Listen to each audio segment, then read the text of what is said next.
weather is, of course, miserable, but much of the world has miserable weather now, don't they?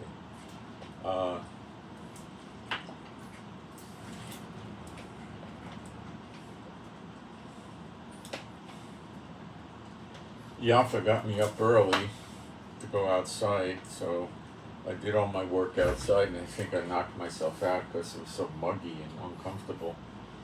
The humidity now is 70%, but it was a lot higher a couple hours ago. The high will be about 97 to 98, and the low will be 79, and there's no real appreciable chance of rain. According to their predictions, we'll drop down in 1 or 2 degrees in temperature during the next few days, but that's not really noticeable, and I don't know how real their forecasts are. They're usually changing every few hours. So, in America, you put the TV on at 9 o'clock in the morning or 8:30 like now, and you get the weather forecast, and it's going to be pretty accurate for that day and the next day, easy. Not here. The weather forecast might be accurate for an hour or two. That's about it. Okay. Let's do our praise. There is no God like Jehovah. There is no God like Jehovah. There is no God like Jehovah. There is no God like Jehovah. There is no God like Jehovah. There is no God like Jehovah. There is no God like Jehovah. There is no Messiah like Yeshua. There is no Messiah like Yeshua. There is no Messiah like Yeshua. There is no Messiah like Yeshua. There is no Messiah like Yeshua. There is no Messiah like Yeshua. There is no Messiah like Yeshua. Okay.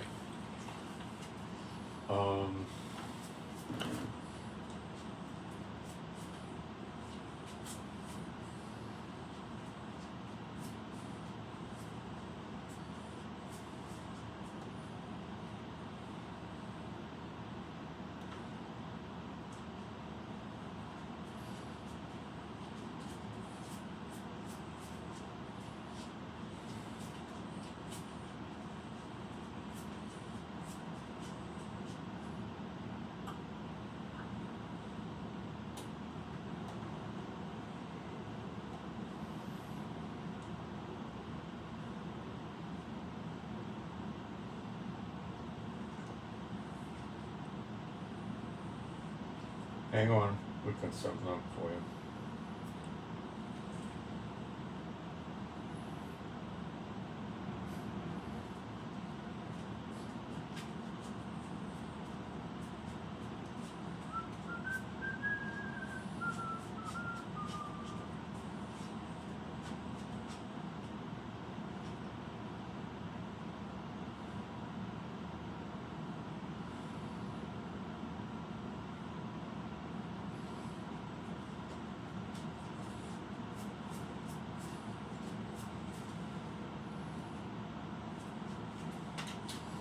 The new moon was seen last night, I believe, so we're on Yom Teruah now, and the scriptures would be as follows. Leviticus 23 to 24.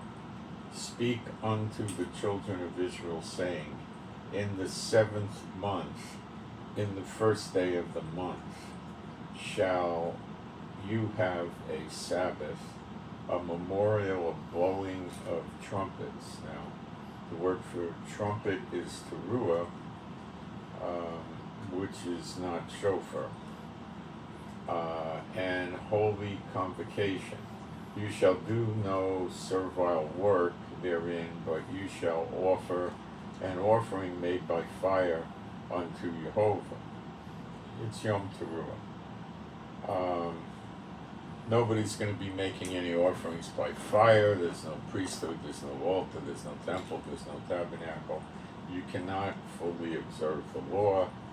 Don't let people kid you. It's impossible to follow the law these days, lacking the anointed priesthood, the altar, the temple, and so forth.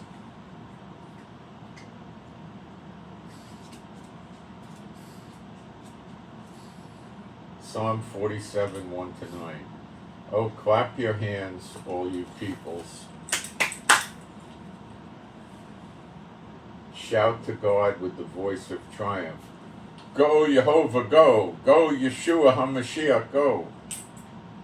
For Jehovah Most High is awesome. He is a great king over all the earth.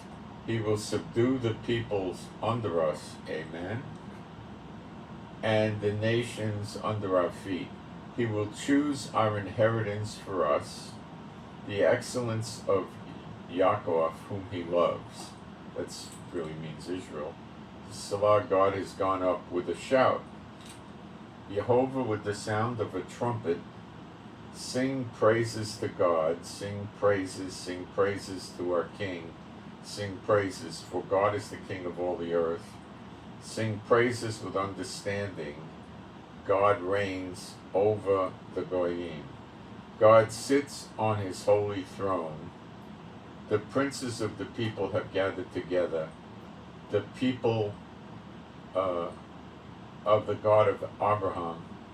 For the shields of the earth belong to God. He is greatly exalted. Okay? So we got a Yom Teruah today.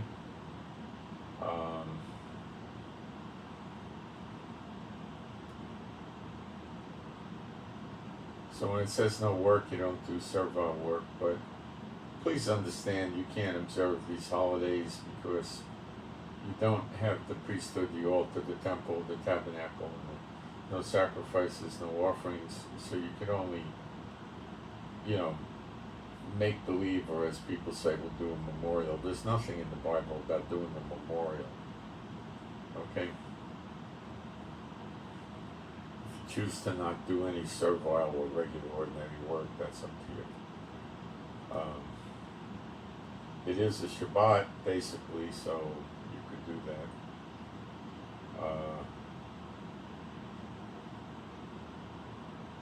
This is a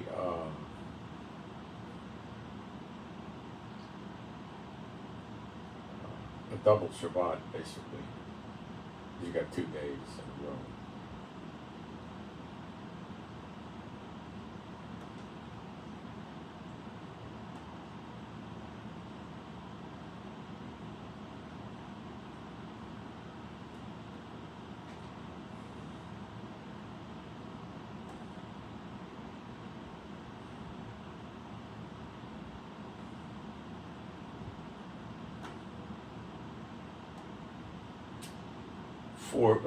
Let's just read this, Romans 1, hold on a second, check my verses.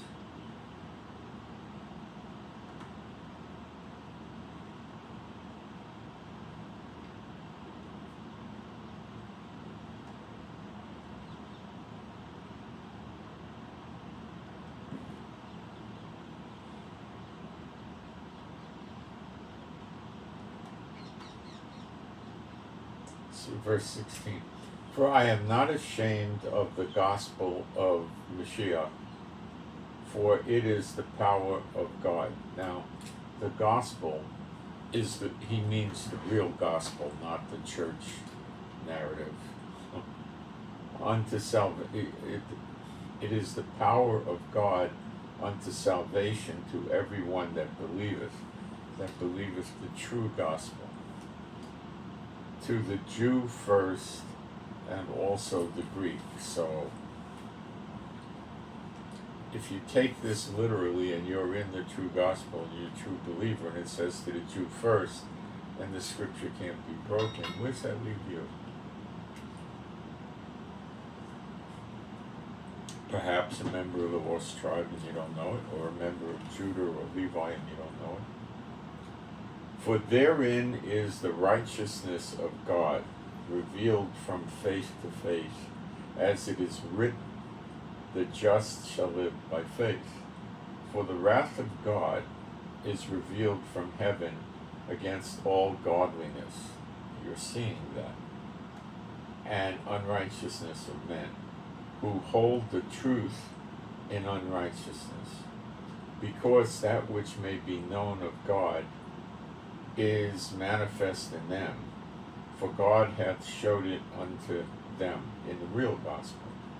For the invisible things of him from the creation of the world are clearly seen, being understood by the things that are made, even his eternal power and Godhead, so that they are without excuse, because that when they knew God, they glorified him not as God, neither were thankful, but became vain in their imaginations, and in their foolish heart was darkened. Professing themselves to be wise, they became fools, and changed the glory of the uncorruptible God into an image made like unto corruptible man, and to birds, and to four-footed beasts, and creeping things. Wherefore God also gave them up to uncleanness through the lusts of their own hearts.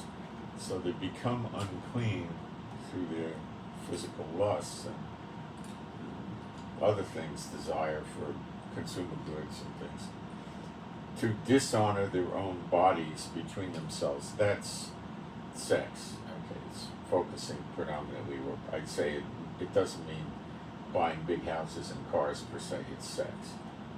Who changed the truth of God into a lie, and worshipped and served the creature more than the Creator, who is blessed forever. Amen.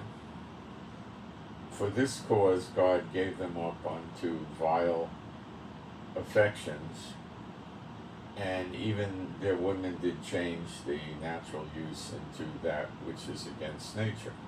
And likewise also the men,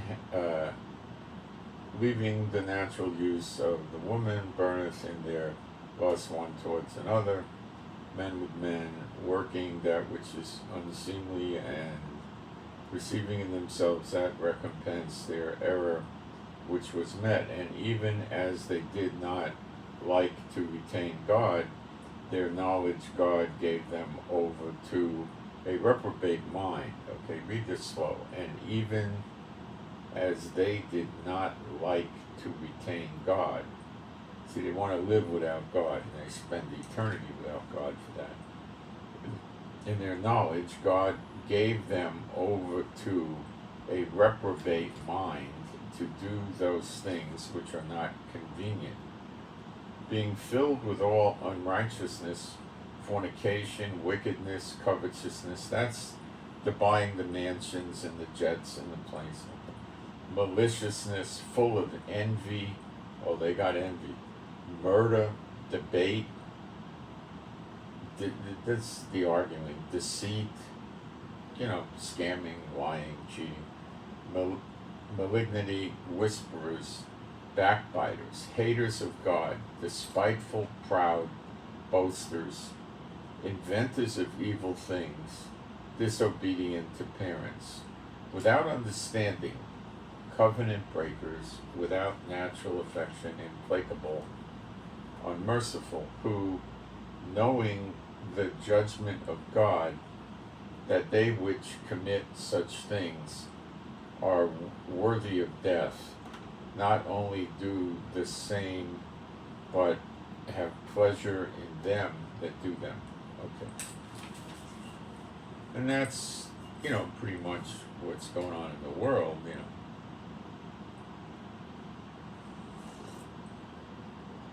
Let me go poke into the live stream chat for a moment. We'll get going.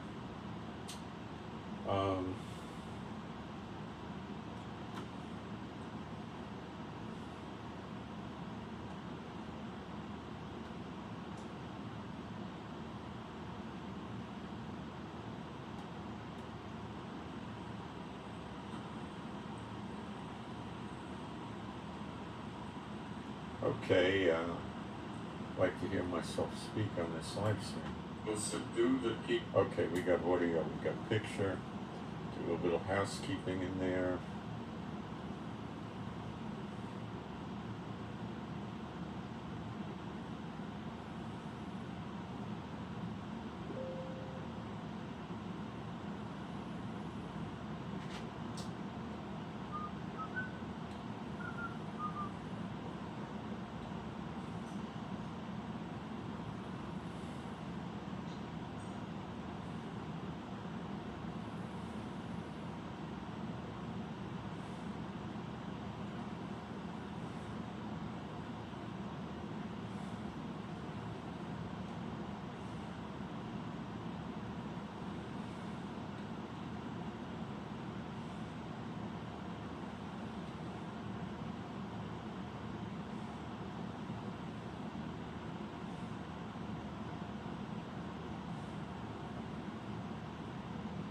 Almost done.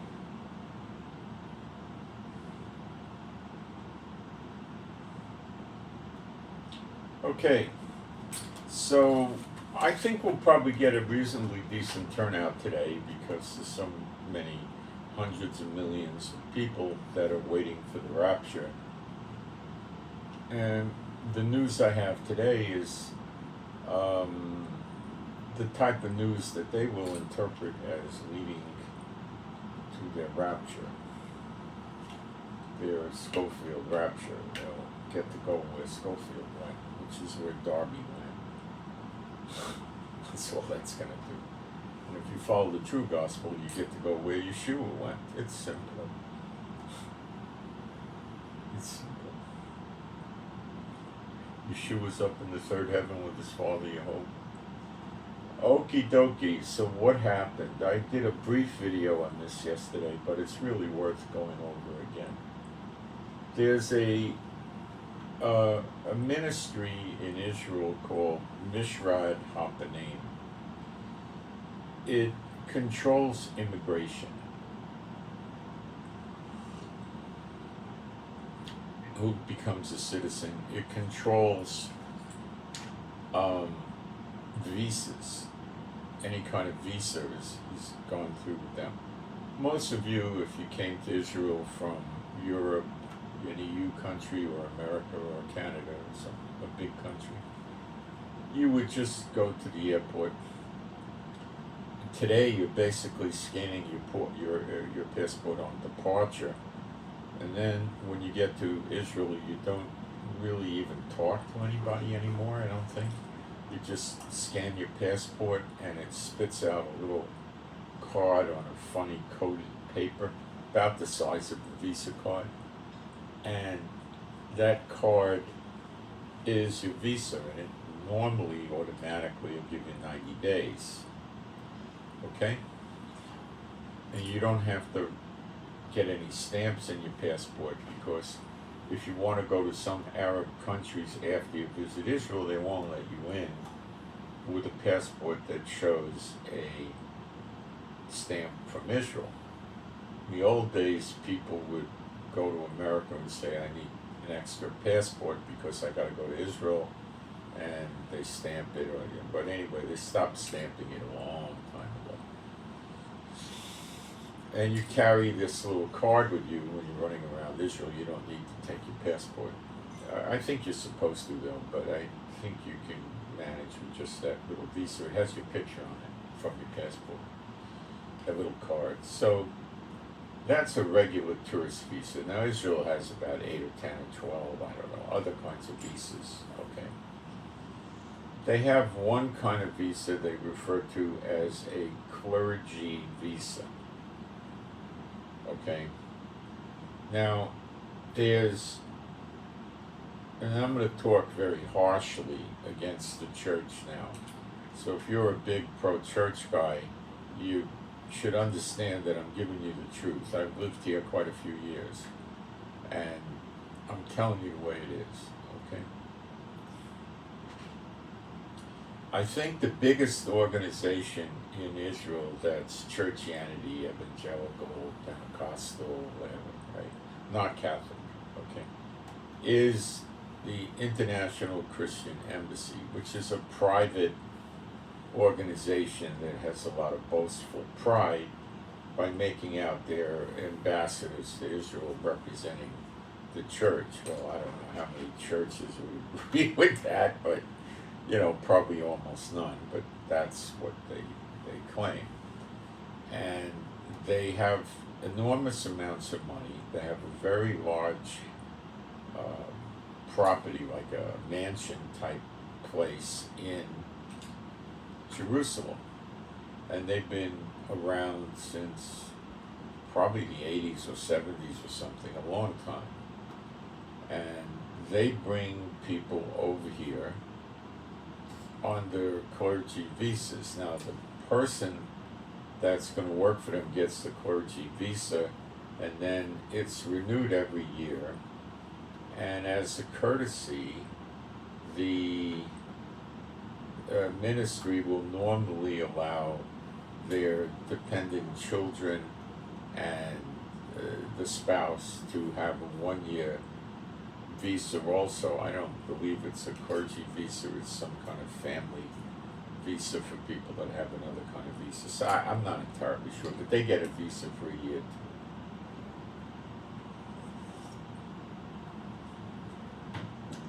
They're allowed to be here for 5 years. Okay? And then they got to leave Israel. There might be extenuating circumstances, which I have run into people that have had these things for 15, 20 years. So there probably is a way for them to get it renewed. Now, they don't just give these to SPOTs, okay? These are people that are, the ones that run it are SPOTs. Rest assured, have no doubt in your mind, I'm not 99.9% on this, I'm 100%, okay? They are raising fortunes. Now, they are not the churches. You gotta understand. Now, there's churches that were in Israel before 1948. Catholic churches, there's a Baptist church, Greek Orthodox, Russian Orthodox, there's a Baha'i thing going on, but that's not Churchianity. Them, they'll probably leave alone. And are they Buddhist and other things? I don't know. Is there a Buddhist or a Hindu thing in Israel? I never heard of it. I don't know. It might be here. If it is, it's small.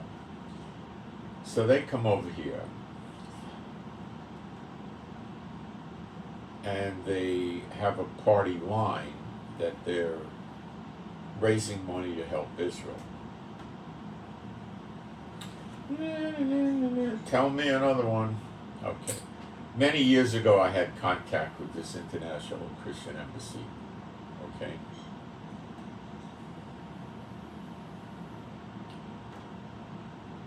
I think they should call it House of Saith.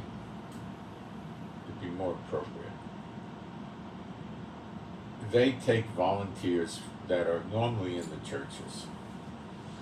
Normally, they're retired people that have an income. It would be unusual to see somebody that had no money come over here because they make them pay their own airfare. They provide housing for them, and they make them pay their rent to some portion and food. And they work for free. I do believe they have to provide health care insurance for them. So if something happens, they don't have a problem, like the guy falls off a ladder and breaks 2 legs and has a huge medical bill or something, so they don't.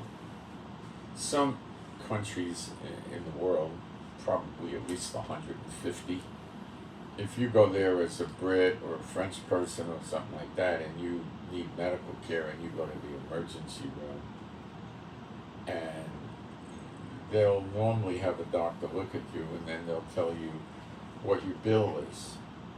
And if you happen to have insurance that would pay them direct, it would be as rare today as seeing a pink elephant flying.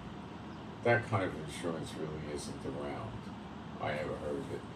Now, maybe if you work for a big government or something, they'd have something like that, but private people, it'd be rare. They'll have insurance that you'll submit a bill to and they'll pay you back. Good luck with that. You'll have a $13,000 bill, they'll give you $800, So, you have to make a payment. You can open up your wallet and give them cash if it's a small, if you have a fever and a flu or something like that, $100-$200 or something, or if you gashed your arm, and you had to get stitches and local anesthesia, it might be $600-$800, something like that. Okay. But if you really had to get surgery and get admitted or something like that, if you don't show them a way to pay them, believe it or not, they'll just roll you out in the parking lot and leave you there. Latin American countries especially. Yet they go to America and rip America off, but America goes to them. They'll treat you literally like a piece of garbage. I say this over and over. If you want to get out of America, I would strongly suggest you don't go anywhere from Mexico to Argentina. Central South America and Mexico, out. Don't go. You'll be sorry, probably.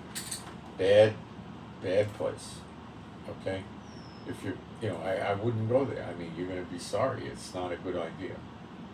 Other countries I can't speak of. Of course, in Africa, I doubt they're going to give you any free medical either, Now, they don't seem to have an obligation to do anything, okay? America will spend fortunes. Anybody that gets to the emergency room is in bad shape, they'll work on. These other countries aren't going to really do that, okay? It sounds bad because it is,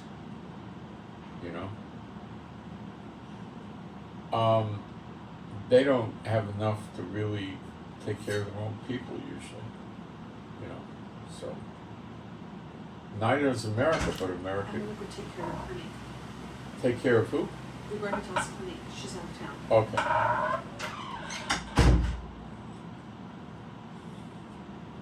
But they will, take care of foreigners and, leave regular people to fend for themselves, let's say. Okay, so I'm digressing. So they'll make them buy insurance, which is costly. For one person, I'm guessing at least $250 a month or something like that. I'm guessing 200 maybe, or maybe 400, or I don't think it's going to be 100 a month. It'd be more probably. Kibbutzes that take volunteers in have to pay the same thing. They got to buy insurance. Okay. Now that's a volunteer visa. That's not the same thing. A kibbutz is an Israeli kibbutz. It's not a evangelical organization or a church or anything like that. And they issue volunteer visas, and that appears to be completely unaffected by this. Okay.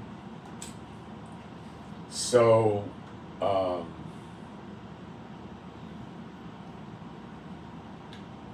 these people can actually stay here for 5 years, over and over and over.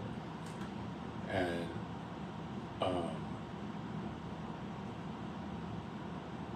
they work for free. So years ago, International Christian Embassy wanted to make nice to the rabbis, and there was an organization that was persecuting Messianic believers in Israel. Okay? And back then the police would sort of look the other way, and this is, 30 plus years ago or something. And they would, so we found out that International Christian Embassy one year gave this organization persecuting Messianics $100,000. 30 years ago, you know what $100,000 was? Like what, 500,000 today? Something like that, right? 700,000, a lot of money. How do you think the Messianic believers in Israel felt? They felt betrayed by this Churchianity organization, stabbed in the back. Can you blame them? No. People would tell their volunteers this, and volunteers didn't care. See, they're all into replacement theology. It's all about the church, not Israel. And they have no room for Messianic believers, but the leaders of these organizations didn't want many Messianic Jews in Israel, because they would start ministries and they would be getting money, and they didn't want Messianic Jews to be able to buy a good piece of meat and fresh bread and have a car that's new. No, they didn't want that. They wanted you out of Israel. These despots want to be here and suck up all the money from the churches. And I am telling it to you the way it is. I am not coloring it. And I am not flavoring it. And this is really the way it is. I live here. You don't. I'm telling you how it is. Okay? Now, the other big rotten ministries straight out of the pit are Bridges for Peace and Christian Friends of Israel. Christian Friends of Israel we called Christian Friends of Christians in Israel. Okay? Awful bunch of people. All of them. Same game. Volunteers coming over here. Do they actually... one time, Christian Embassy gave an old Jewish guy, or maybe it was a woman, I can't remember, a hearing aid, and I think it cost about $232. For some reason, I think I remember the figure from it, you know. And they had this press released in all the newspapers, pictures of the guy, it went out on newsletters, Christian Embassy in action. These people were probably running a budget of at least $250,000, maybe $400,000 or $500,000 back then, dollars a month, not a year, a month, okay? And they gave a guy a $232 hearing aid and made a big deal out of it. They would never do anything to help a Messianic. They wouldn't lift a finger for you. If you were laying dead in the street, they'd walk over you. Maybe not literally, but close to it. These are arrogant, evil, rotten, stinking people with a heart like Satan. All of them. All of them. If they were not, they would not get into the churches to be able to raise money. Okay? Now, Israel suffered a lot of discrimination against Messianic Jews trying to come here and stuff like that for many, many years. It still goes on. Did they, any of these ministries, any church in any of the 7 continents ever lift a finger to help stop the persecution of the Messianic Jews coming to Israel? I tell you, no. Not once. They stayed silent. They hate Messianic Jews and they want them out of Israel. These are all the freaking churches, all their rotten, stinking ministries with their phony gospel, their phony Jesus, their phony, their unclean spirits, and all of this. Okay? So, now, the Mishrat Hapanim, in charge of the visas, makes a sudden decision. I think in the last 3 days or something. And that decision is they're no longer going to issue clergy visas to these evangelical organizations, as they call them. Now, a lot of them have large amounts of clergy visas waiting to be approved and issued, and they're not getting issued. So they need to close. The owners of these ministries that have been in Israel for many years are going to lose their clergy visas and they're going to have to leave, and they're not going to have volunteers.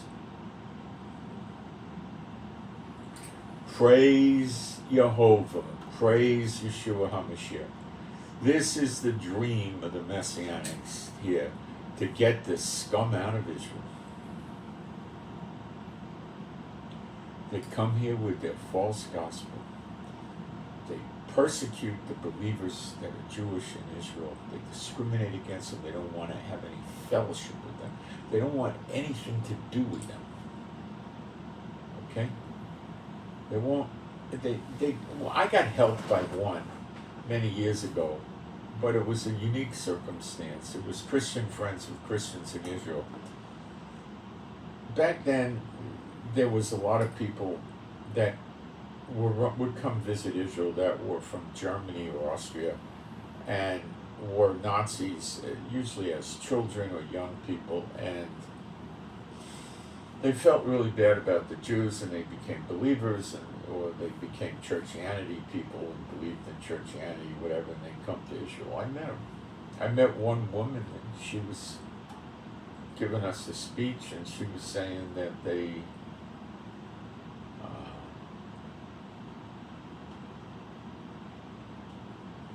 Hitler came over to her as a little girl because she was very pretty, Aryan looking, and said, "Make a wish, I'll give you anything you want." She was addressing some Messianics in Jerusalem many years ago, and she was crying about all this and everything. So there was a German guy that gave money to this Christian Friends of Christians in Israel, as we call them, Christian Friends of Israel, as they call themselves. The International Christian Embassy says they helped 180,000 Jews come to Israel. My gosh, I can't believe that. And if they did, they would only help non-believers. But I'm telling you, they wouldn't. They had a harsh policy, do nothing for Messianics. Nothing. They'll tell you that's because they didn't want the wrath of the rabbis, but they did nothing. Nothing. Okay? And so this guy at this ministry had a German guy that gave him a bunch of money. I would guess it was probably at least, I don't know, 25 or 50 or $100,000 or something, and told him to give it to Messianic Jews that had a need. He specifically said that. Okay? So I was directed to this guy because I got a job, and I had to move from the Jerusalem area, Mevaseret Zion. I lived on a street called Zaitim, the Olives, plural. And I moved to, had to move up to the Tiberias area, so I didn't have any money. So I needed money, so they said go to them. He told me he has this guy, and just give me a notation what you need the money for. I said, got a job, need to move, moving truck, first and last rent. It was maybe it was $1,800 back then, I think, something like that. And he said, I'll gladly give it to you, but we cannot help anybody that's not a member of a congregation. Are you listening to what this piece of satanic garbage was telling me? You got to be in a congregation to get help from them. Do you understand? Okay. They're all no good.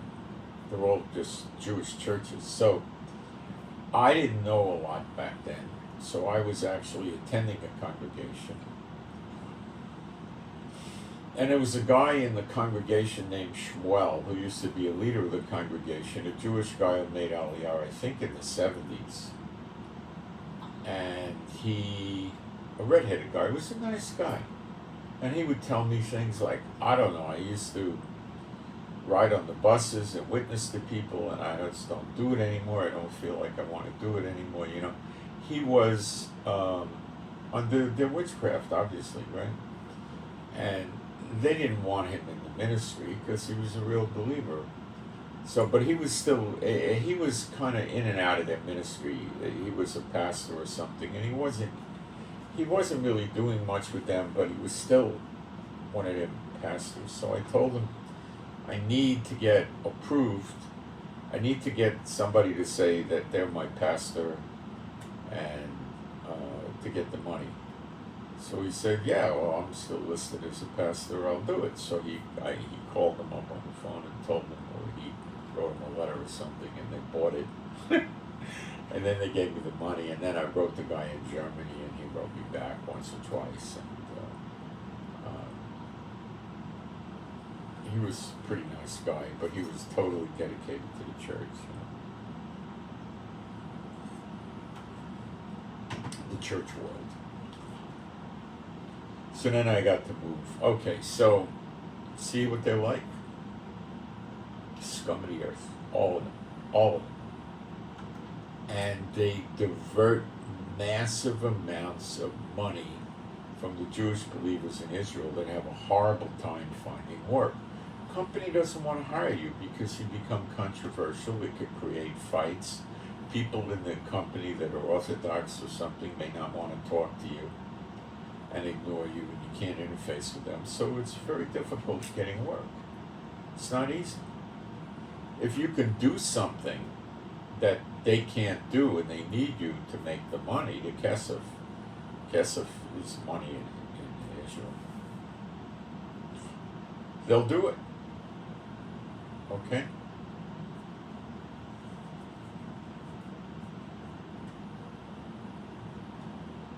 They'll do it. So this went on, and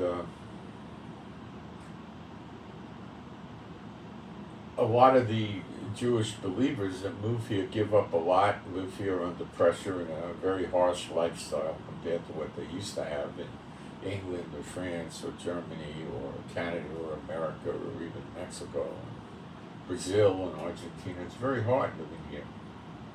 So they would give up a lot to come here, and it was really that the Lord had a call on my son, you know. And they wanted to make sure that these people had no ministry, and they wanted to make sure that they were going to some congregation under some church witch running the congregation. Okay? All of these places. So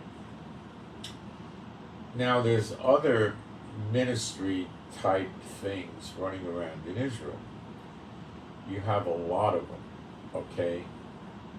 How many clergy visas does Israel give out a year? I'd have to guess, but it would appear to me a low of 250, maybe a high of 1,000. That's my guess. There's a ministry I know of, a Churchianity, pre-trib rapture type ministry, pro-church, that is running a school to teach people Bible, and apparently they got themselves approved as an educational institution, and now they can bring people in as students with a student visa and give them you can get a 1-year student visa, which allows you to have your family come. I don't know if they'll crack down on this operation or not, but they're trying to cut the head off the snake, not worry about the little peripheral things like somebody running a Bible school or something like that. So these evangelicals could create an educational institution here. That would involve them getting a lawyer, forming an educational institution, getting it approved and licensed by the government, which is very likely not going to work for them under this environment.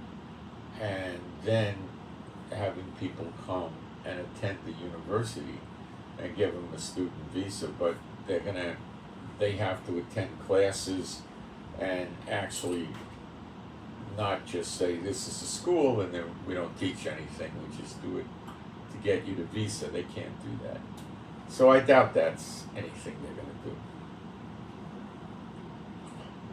They could set up an operation and give people volunteer visas to work there, but that has to get approved by the same ministry, Ministry of the Interior. And they're going to, well, what do you do? Well, we got, 89 acres and we grow watermelon. Oh, yeah, that's cool. Let me see your watermelon. Wow, could I taste one? That's what'll happen, right? But if you tell them you're growing bananas or, yeah, that's fine, They don't have a problem with that. Okay? Now, if you're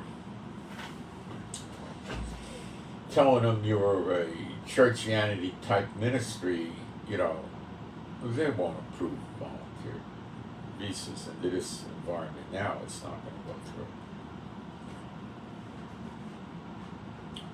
So these big organizations, the three biggest that I know of are International Christian Embassy, and they operate in 90 countries. Those broom riders are in 90 countries. They probably raised 20 million a month or something. It's people want to help Israel and give money to these sluggards. What a joke. They run a thing there on Feast of Tabernacles every year. They've done it probably 40 years, 50 years. They have a hall, and they have church witches from around the world come and speak. And there's people that are well off in the churches that come every year, and they stay a week or 10 days. That's the standard thing. They go every year. Why do they like to do this? Because it's non-Jewish run. It's in Israel. And they don't like Jews. They're into replacement theology. Let me explain. When the trouble starts, we're going to get raptured up, and we're going to be in heaven with Yeshua attending the wedding feast of the Lamb, not the Jews, the church. And after 3.5 years or 7 years or whatever time frame their particular crackpot doctrine calls for, we're going to come back down to earth with Yeshua. All the enemies will be killed. And we're going to reign over the Jews with a rod of iron. Yeshua says he's going to reign over the Goyim with a rod of iron. It never says that he's going to reign over the Jews with a rod of iron, let alone them. There's no scripture for this. It's just nonsense, okay? It's like Marvel Comics, all right? Really, literally. Yeshua said 4 times in John 6, verses 39, 40, 44, and 54, that all the believers that God gave to him, he's going to raise up at the last day. Every believer goes up in this rapture on the same day, the last day, which is after the millennium. There is no left behind rapture. It doesn't exist. Yet they all believe it, and they're going to reign over the Jews. So they have no use for the Jews, for the Israelites. No use whatsoever. They don't call us Christ killers or anything harsh like that, but they have no use for us at all. I see them come here, these tourists, Churchianity tourists walking around at the different sites in Israel, and they don't even, they see you, but they don't even see you. It's like you're not there. All they want to do is see the places, because they say, well, when we come down from heaven in the rapture, then we're going to be over here, and we're going to straighten the Jews out. We're going to teach them about singing Christmas trees. We're going to teach them about Christmas. We're going to teach them about Easter. We're going to teach them how to spread, the message, go ye forth into all the world, collect money from those that are pressing to get into the kingdom of God, and buy big stupid buildings with it that nobody benefits from.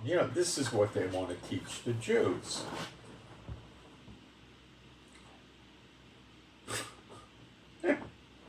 They want to teach the Jews that divisions are okay. Did I ever say that? Or variance in Galatians 5, 19 to 21. Variance is different doctrines, different doctrinal statements. Pre-trib, mid-trib, post-trib, amillennial. They can't all be right, yet the churches consider all of them valid. So it's okay to have false doctrine in the church world, isn't it? Of course. They teach there's no baptism in the Holy Spirit. There is a baptism in the Holy Spirit. Different doctrines. It's okay to believe either one. That's impossible, the way the Bible talks about that, okay? Then you have sprinkle baptism and you got immersion baptism. Again, it's impossible for them both to be right. Then you got pray in tongues and not pray in tongues. Again, it's impossible for them to both be right. You see, that's variance. It's incorrect. It's a sin. Galatians 5, 19 to 21 rates it with murder, and says that people that do that will not enter the kingdom of God.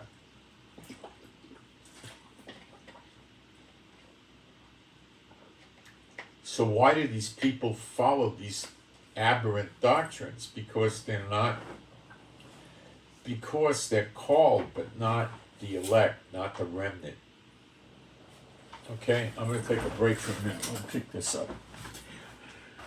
I hope you're enjoying this. This is the kind of stuff you're not going to pick up in the media. And you're not going to hear any of the Churchianity people talk about it. They try to cover it up. It's embarrassing.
Take a quick look at the chat, see if we got anything I need to deal with.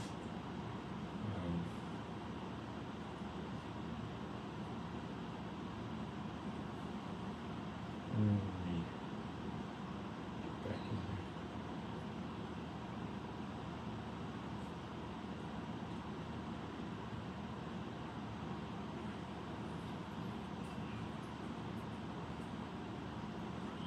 Yeah, very few people came in. I thought we'd have more for something like this, but probably get a pretty good amount of views. So, what happens next? Oh, the other big one is called Assemblies of God. They meet in the YMCA building right near the old city, but it's not in the old city. In Jerusalem, they've been doing that for many years, and they get clergy visas too. And I don't know what they're going to do about them. They're a church, and they were maybe here before 1948. But some of these ministries, like Bridges for Peace and them, had written agreements with the Israeli government to get so many clergy visas a year. They didn't reveal how many.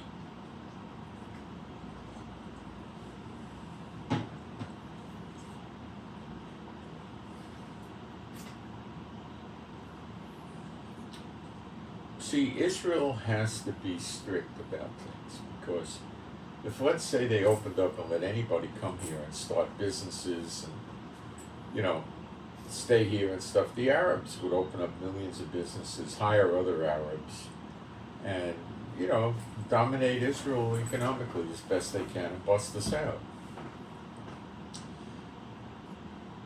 So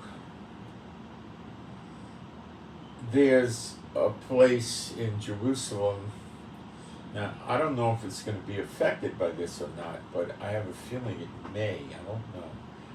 It's a Norway house or something. It's like a bed and breakfast hotel place for Norwegians. They speak Norwegian, they serve Norwegian food, they charge too much money for most people to come to it. And Norwegians like to stay there. You see, the foreigners are in replacement theology. The church is elevated over Israel, okay? And they don't want to have anything to do with us. They think we're a bunch of schmucks. Okay, messianics are a bunch of idiots. They believe the law is not dead in many instances. They're idiots. That's how they look at us, as morons, okay? Pretty much. or inferior to them. Okay? Now, will they tell you they love Israel? Yes. Do their actions support that? Not really. There's a Norwegian guy that lives here that has a citizenship. How the heck he got that citizenship is a good question to me. But I will tell you that a guy named Aryeh Deri got arrested 2 or 3 times when he was the head of Mishrat Happening, giving out, in charge of immigration. Went to jail 1 time for corruption. He may have been arrested 3 times, but at least 2, I think it was 3, for corruption in this ministry. Now, how did this Norwegian guy get a citizenship? Very good question. So the Norwegians all come here and talk to him and give him money and stuff like that. And then they got people from Finland. Finland has an operation in Jerusalem. Same thing. They come here and give money to the Finland. They think they're giving money to Israel when they give money to these people. It's a joke. These are S-spots. The Norway House. I guarantee you there's an S-spot behind it. Okay? Now, are they getting clergy visas and volunteer visas? Well, I don't know. They may not be considered an evangelical organization. They could be considered some sort of a business, and they may not be affected. Okay? And a lot of these countries have ministries here. So the people from their own country will support them, not the Israelites.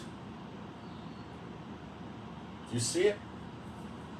They have been diverting money from Messianic believers in Israel forever, probably since the 50s or 60s.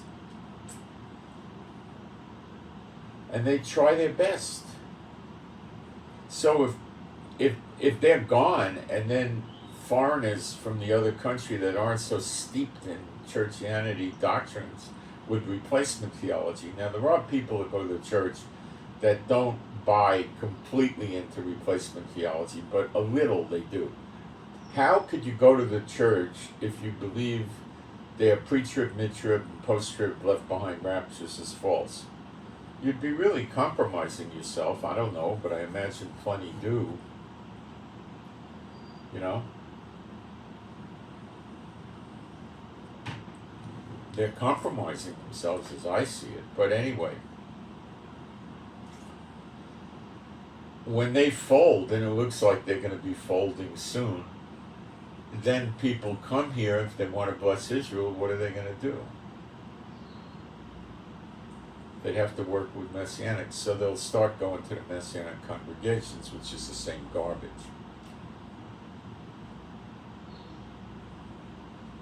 I don't know how that will play out. I don't know. I don't know. Can't figure it out yet. I don't know if it's gonna. If we're headed for persecution against Messianics, it's possible. They tried to do that a few months ago, and then Yahweh stopped it. What they were doing is saying that if you were using the word Jesus or Yeshua in a way that could be construed as evangelizing, you could go to jail for 6 months for each occurrence. So and it had to be against a minor, I think.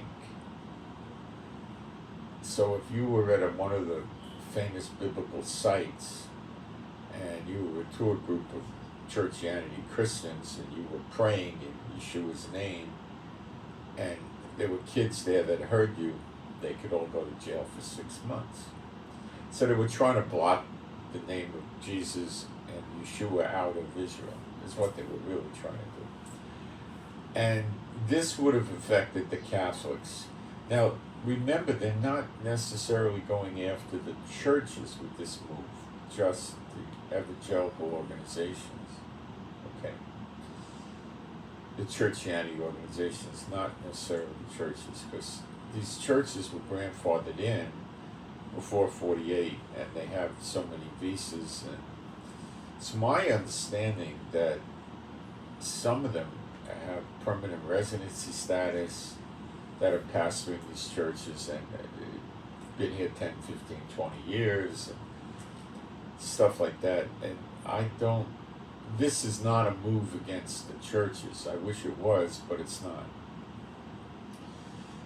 The foreigners like to come here and go to the church of their choosing and pray and worship when they come to Israel. So the Pentecostal types go to the Assemblies of God, one in Jerusalem, and the YMCA, which is really Canadian Assembly of God. And there's a Baptist church in Jerusalem. There's probably one or two others I'm unaware of. There's Greek Orthodox, Russian Orthodox churches, Catholic churches, and I don't know what else. I'm sure there's 2 or 3 more. I believe there's quite a few Catholic churches. There's probably 10 of them or something like that. And they own and control and oversee some biblical sites and stuff like that.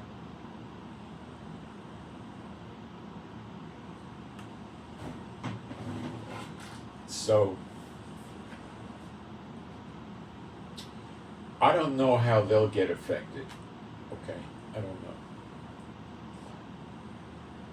Right now, I don't think they'll be affected. And I don't think people getting volunteer visas for individuals that are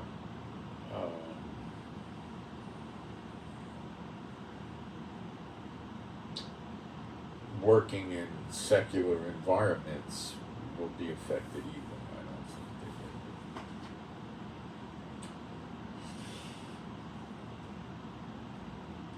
they will. Now, what do I say about this? I say this fits in with the year of recompenses, which is payback.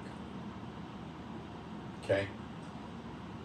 These people have never lifted a finger to help the Messianics in Israel, never chastened the government for their policies towards them, never started having their churches write letters to their senators and congressmen and complaining about this religious discrimination and all this, never did a thing. Could they have done things to reverse it? Probably, but they never did a thing. They hate us. They hate the Messianic Jews in Israel. Believe me, they do. They do everything they can to go against you. This guy that helped me had no choice because the guy gave him money to administer only to help Messianic Jews.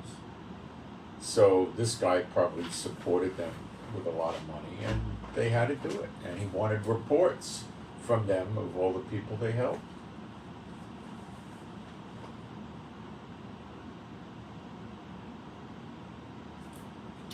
That's why he did it.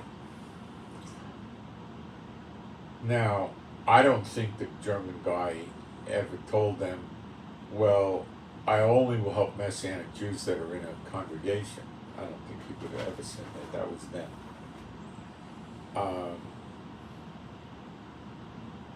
I should have wrote him and told him that, but I don't think I did.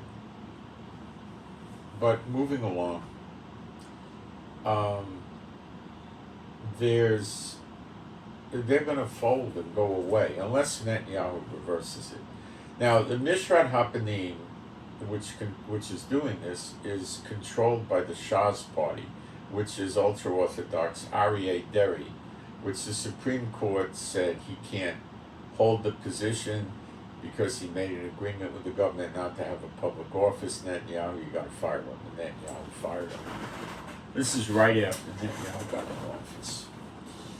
Aryeh Deri, it's rumored, runs this ministry by meeting with puppets that are actually going to work at the ministry every day. He meets them in his own office at the Shas party and runs the ministry. So he probably did it.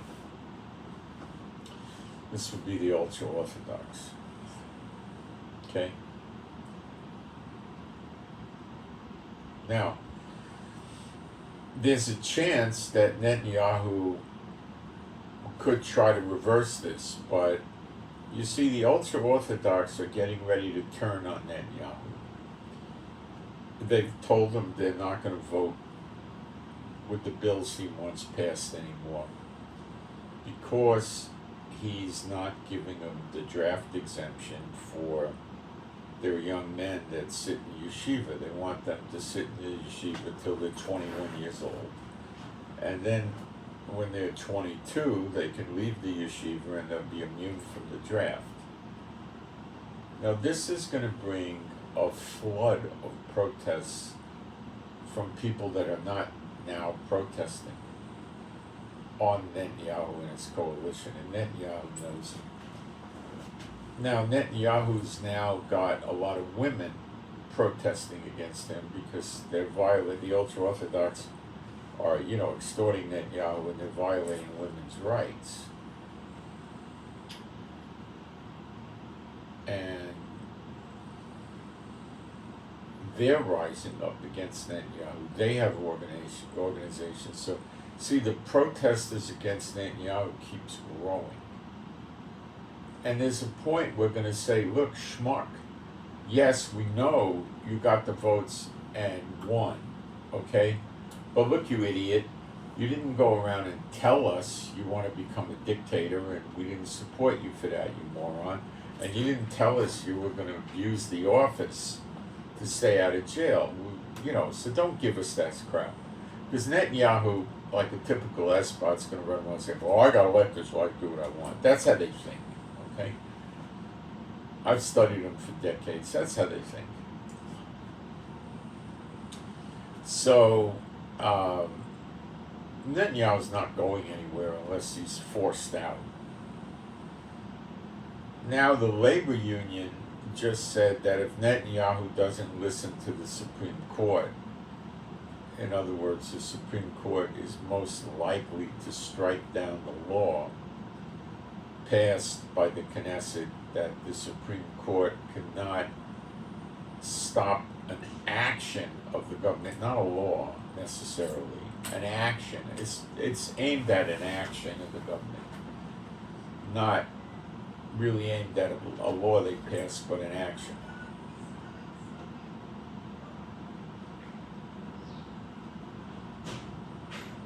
So they passed a law in the Knesset that says that the Supreme Court can no longer do that. So the Supreme Court is making a lot of noises about considering this law in mid-September, and they're asking for rebuttals from the government now. They did about a week or two ago. So it looks like they're going to strike that law down. And the labor union, I think it's called Housekeeping, has 832,000 members. They're saying they're going to take action if Netanyahu ignores the Supreme Court. So the theory is Netanyahu and his coalition are going to say, we told the Supreme Court that they can't do it, we passed the law.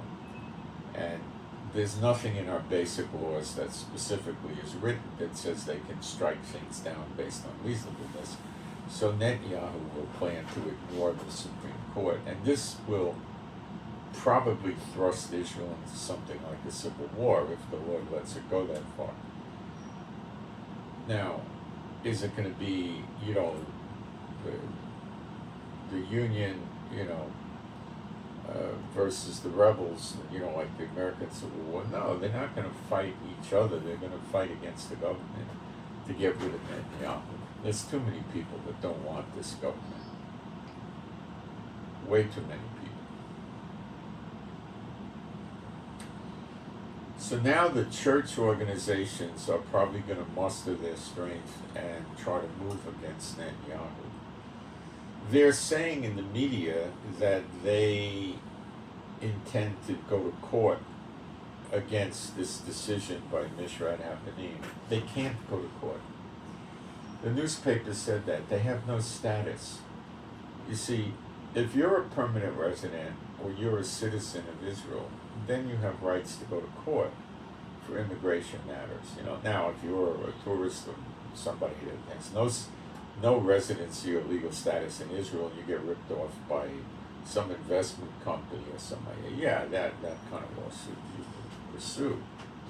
Or if you ride on a tourist bus in a tour and the driver gets drunk and, you can, and has an accident, you get hurt, you could sue them. Okay, that stuff goes on. Okay, but that's a civil suit. In terms of fighting against the government for your rights with a visa, they have no rights. If they could sue, then all the Arabs from all the rich Arab countries would sue for something to get status in Israel, and just fill Israel up with Arabs. They got the money to do it. So they can't bring a lawsuit. The High Court will say, we're not going to hear this. You have no status. They might try a breach of contract because the government gave them a written letter or something that says they're going to have so many visas every year for clergy visas, but still they have no status. It's not going to work. It's not going to get them anywhere. They'll have a breach of contract lawsuit, which will get thrown out of court, and it'll take a year or two. It's not going to go anywhere. The courts are not going to intervene on something like this. It's too controversial for the court. And the only one that may actually, the other United Torah Judaism is definitely not going to go against this. They're going to be for it. Bezalel, Smotrich, and Ben Gvir are going to be for it. And the question is, what will Netanyahu and the Likud party do about it? And there's a chance that he'll intervene, but I don't think so.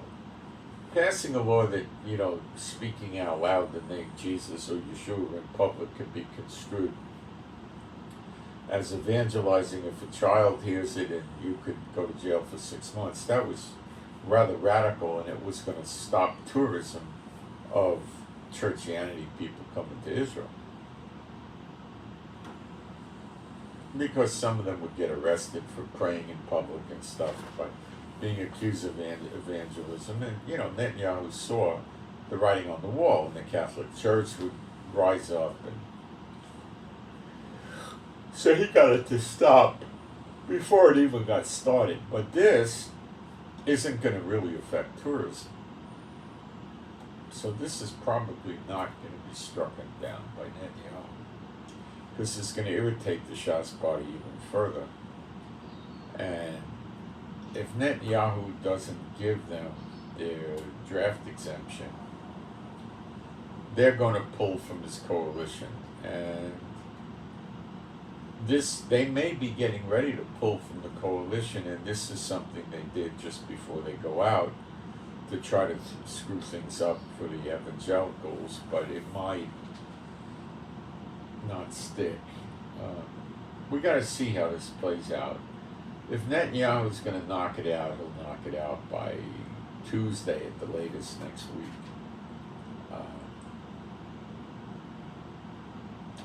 This was a policy decision. It wasn't the law. And there's a thought that maybe some underlings in the government did it on their own. I doubt it. I don't think so. Can and will Netanyahu reverse this? Not easily. If the Shas party resists, he has to throw the Shas party out of the ministry, yank the ministry away from them, and then get a new minister and put him in and reverse it, because it's a policy decision. So it's not likely that's going to happen, because it'll affect his coalition. Give me a minute. This is a big deal in Israel, and I'm going to get to the best part in a moment.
one thing I need to make clear is that these evangelical organizations do not minister the gospel in Israel. That's part of the deal they make with the government to get this visa, is they're not going to go around evangelizing. If they do, they're immediately going to get thrown out. When I say immediately, it could even be to an extreme where they're not given 30 days to leave. They might be giving them a week, or they may just take them right to the airport.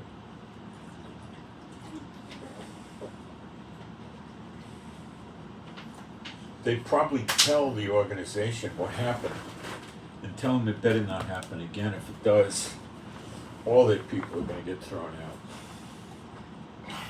So they're not doing any good. You must understand that. What they are doing is raising money, and that's it. That's it. Replacement theology people come here, and they want to have a place to go where they feel at home. And they're convinced they're not part of Israel.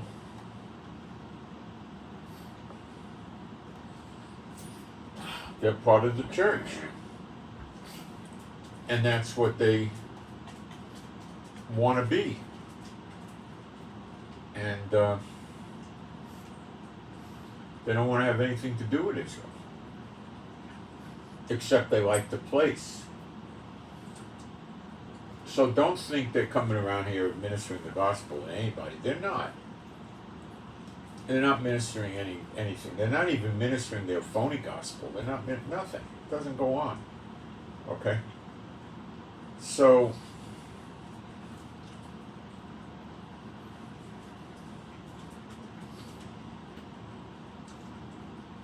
this is the year of recompenses, which means the payback.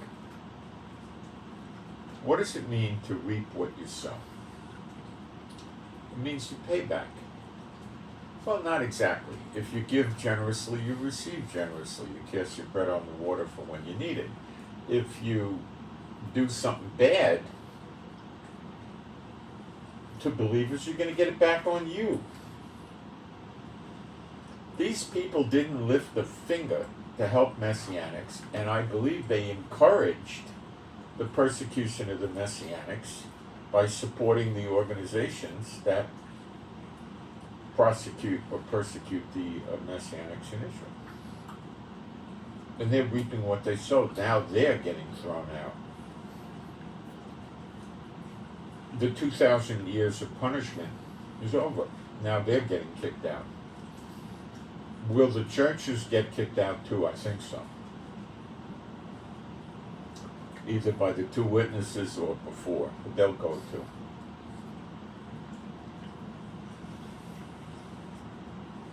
Or they may not go until the two witnesses, but the two witnesses aren't going to put up with them. You think they're going to go, yes, Pastor, I'll come speak at your church Sunday night? You think that would happen? Lend credibility? Are you kidding?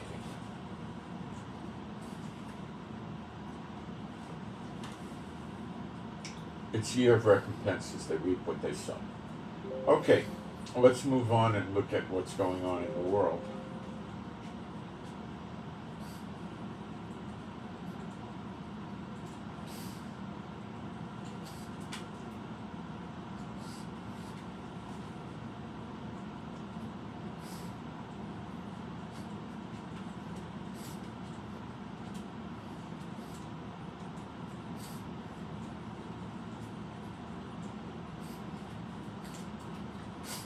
So much news, my gosh.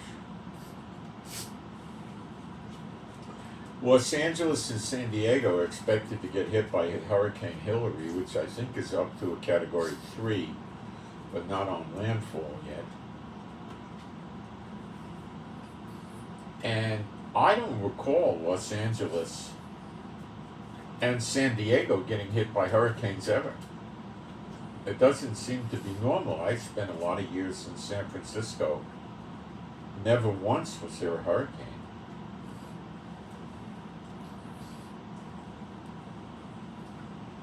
And I don't recall ever hearing about it in LA either.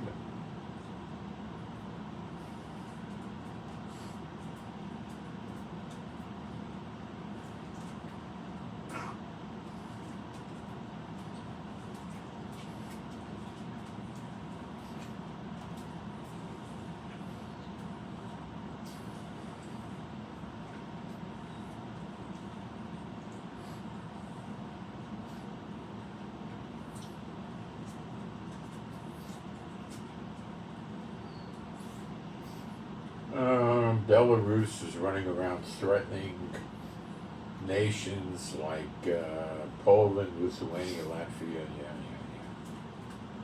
The Muslim nations do that. They all go around threatening, you know.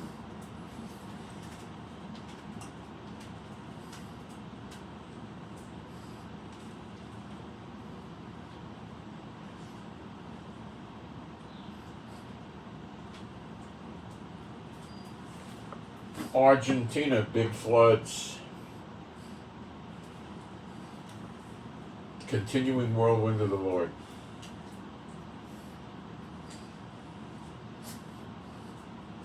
I'm reading, in the entire world we now have extreme weather phenomena, extremely rare. It's the continuing whirlwind of the Lord falling on the head of the wicked until Jehovah accomplishes his purposes.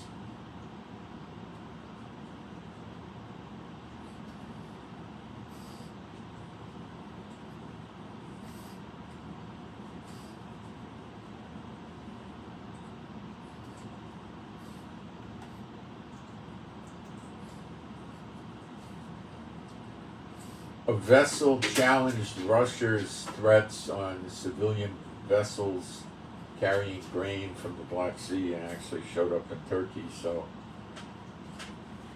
I guess Russia stood down.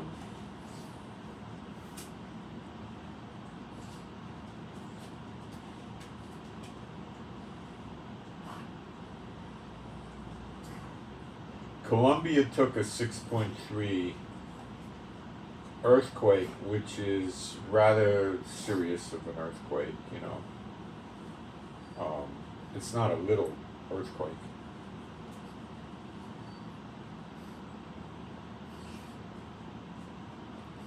And then they got the aftershocks too.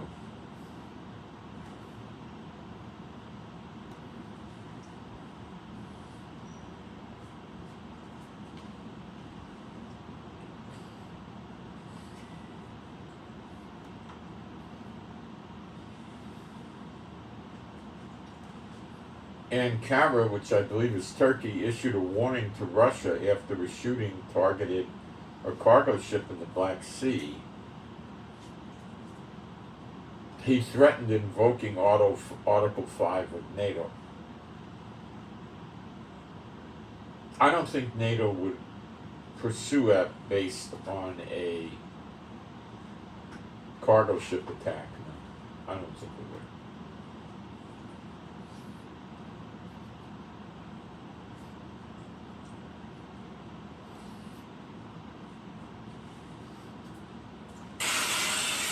France, torrential rain and hail in France. Guys, this is it, you know? It had to happen sometime, right?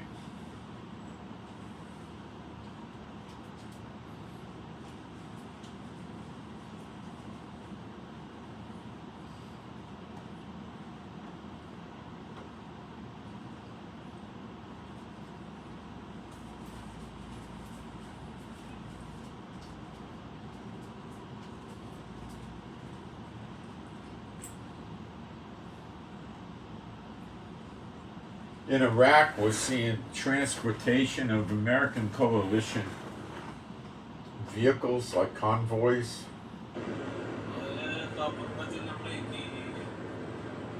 The video's not worth watching.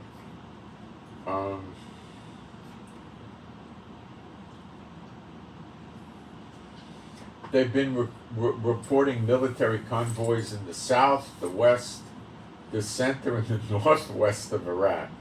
America is definitely getting interested in Syria and Iraq.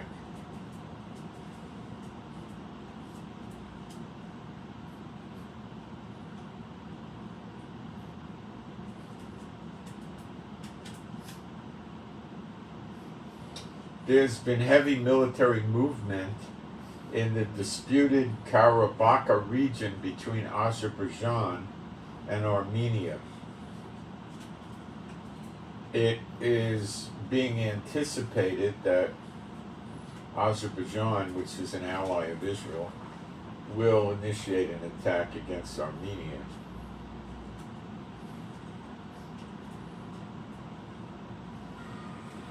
Massive flooding in Nuremberg, Germany. This is it, guys. You're seeing the evidence.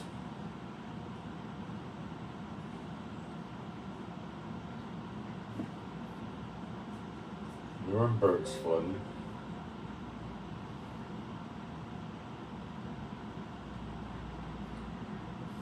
The U.S. Army took control over the Al-Qadra district and the international airport in the capital of Baghdad for unknown reasons. So America took over an airport in Iraq. Very interesting.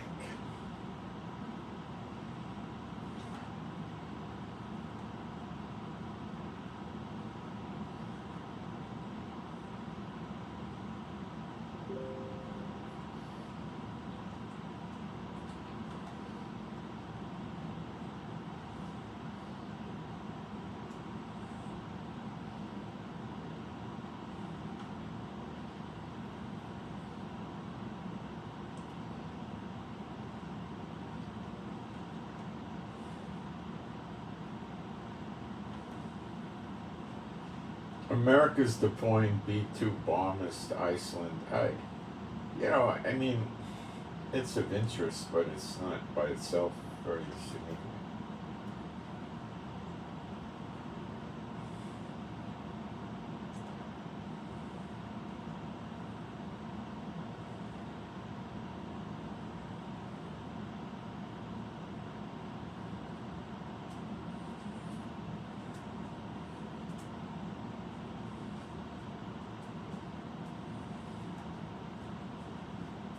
Iran's IRGC General Ghani has urged leaders within the Coordination Board of the Islamic Resistance to stop all military operations against the United States and the global coalition forces at this time.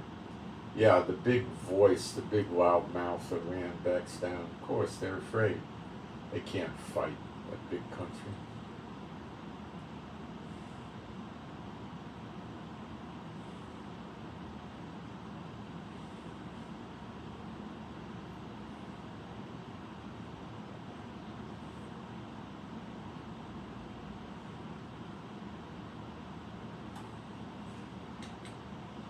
Israeli drones are seen near Iran, but in Azerbaijan.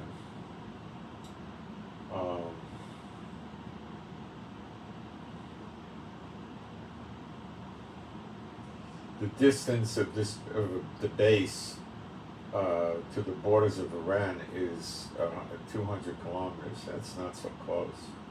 120 miles.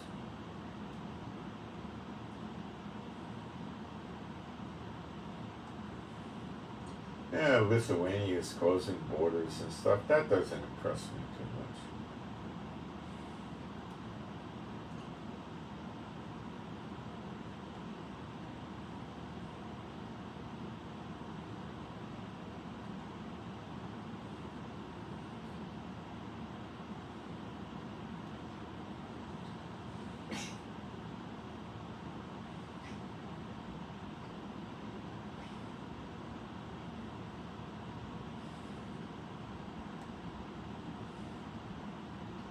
Last night, Ukrainian drones hit a building and caused damage in Moscow again.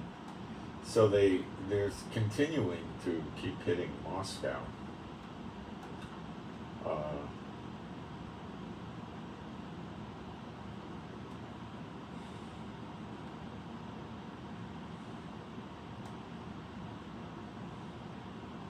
The Canada wildfires are causing a state of emergency. Over 1,000 properties evacuated the city of West Kelowna and the West Bank First Nation. If anybody in Canada wants prayer, just send me an email telling me what you want the prayer for, and we'll get it out to everybody.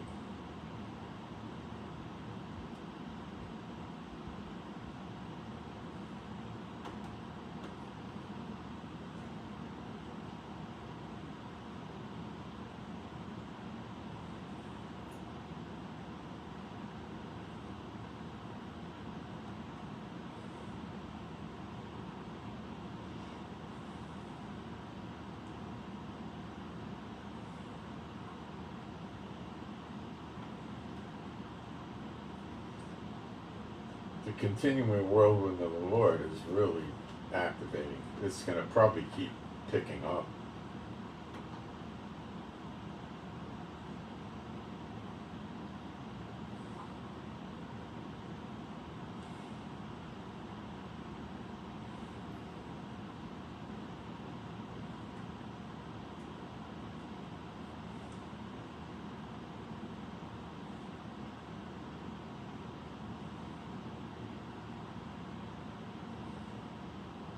Wow, in Bolivia we got wildfires too.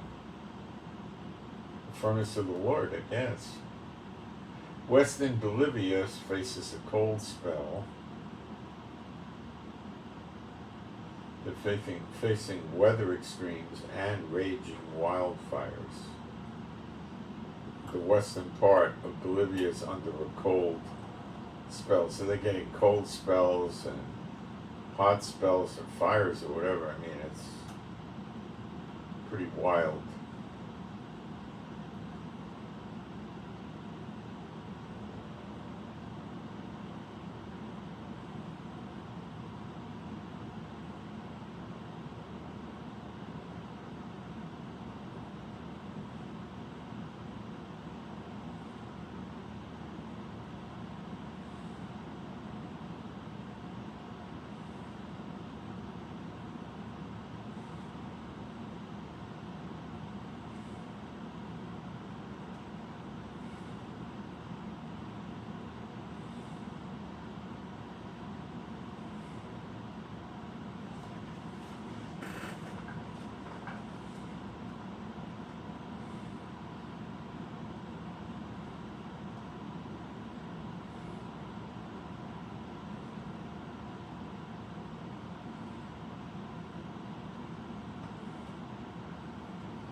Trudeau is holding emergency meetings. What's he going to do? Put on fire gear and grab a hose and put the fire out. Trudeau is pretty incompetent.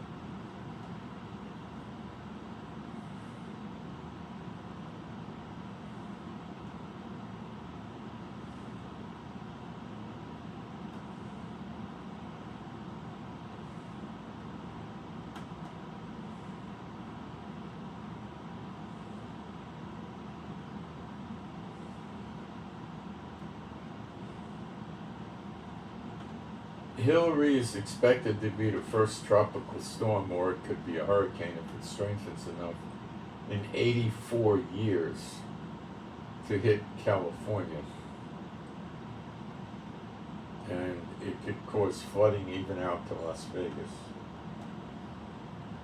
Continuing whirlwind of the Lord.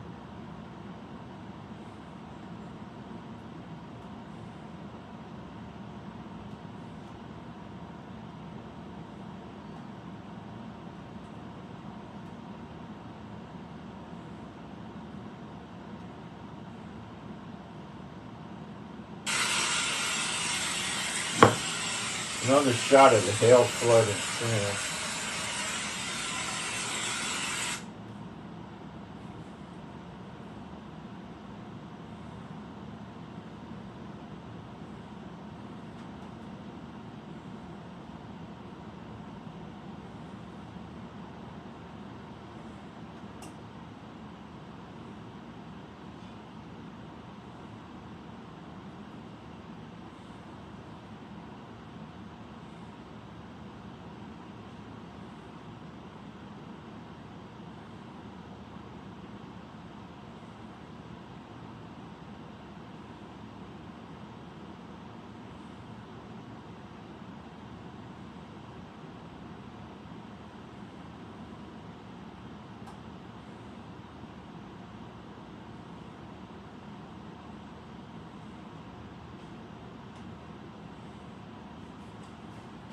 Israel's telling their citizens to be very careful if they go to Sweden or Denmark because of the Quran burnings going on over there. Turkey is stopping the ascension, as they call it, of Sweden into NATO by saying they need to do certain things, something to do with terrorists and other things. They got to stop the Quran burning.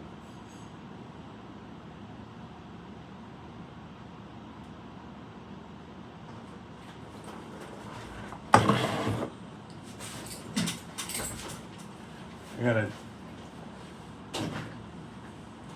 Give me a minute. I got something going on here.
Poor Sweden is really getting raked over by Turkey.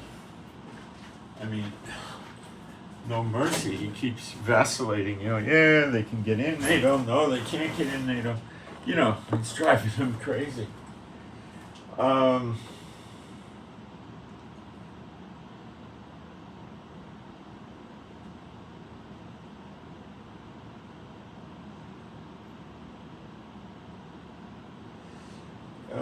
America's trying to form a Pacific-type NATO, calling it an Asian NATO, with America, Japan, and South Korea. But America's not in Asia. But anyway, they don't care. The great voice, the hammer of the whole earth. The largest, or some say the second largest, real estate company in China has gone bankrupt, Evergrande. And 900,000 houses are going vacant in China. 900,000. That's short 0.9 houses. China is in bad trouble. Understand that economically. The Federation Tower in Moscow was what got hit by a Ukrainian drone last night. It has serious damage. And for some reason they shut the airport. I guess they're afraid of drones.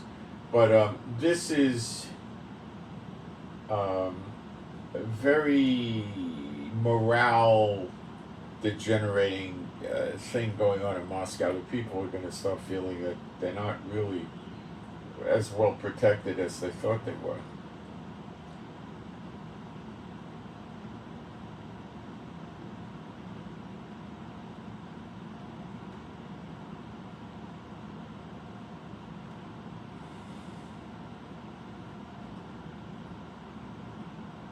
A lot of foreigners are trying to go in and buy the land where the house is burned down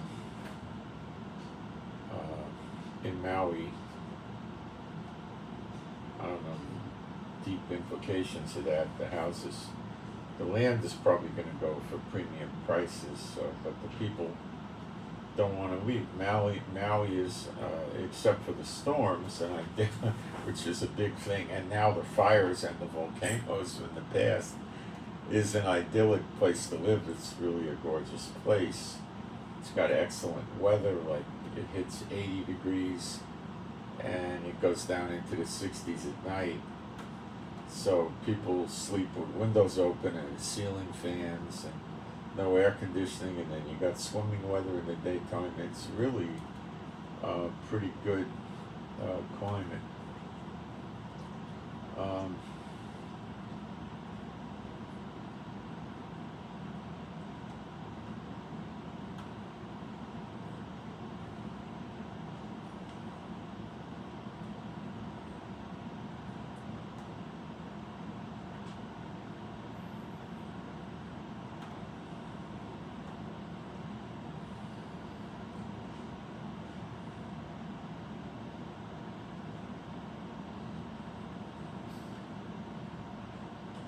There's a big blow up. A bus driver made a couple of young women, I think they were young women, sit in the back of the bus because there were ultra orthodox on the bus and they weren't dressed appropriately. I think their arms were exposed or something like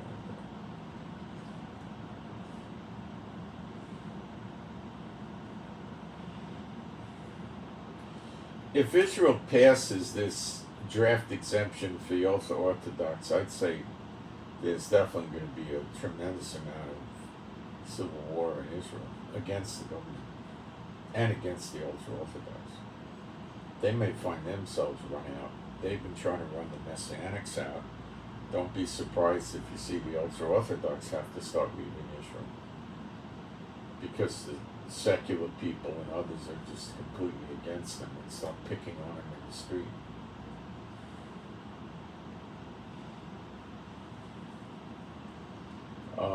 If we get another government, a liberal government would probably get rid of the chief rabbinate office, take it away from the ultra-Orthodox for sure, which is a big source of their revenue and control over the people. So that wouldn't be anything I would be upset about. That would be nice.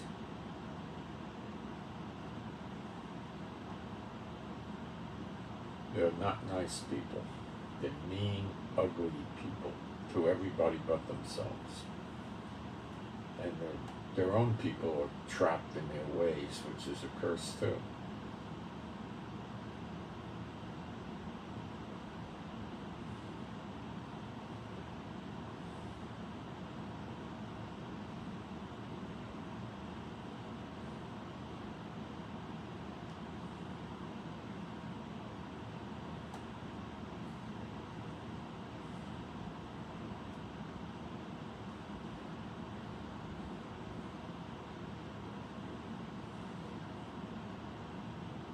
So much going on at the same time, amazing. I never saw anything close to this, and I think it's just heating up. It's going to get worse.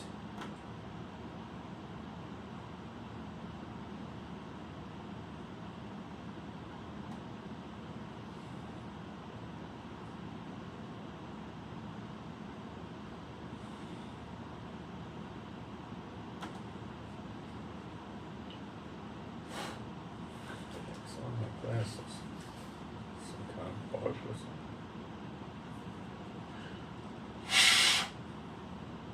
No, it's still there.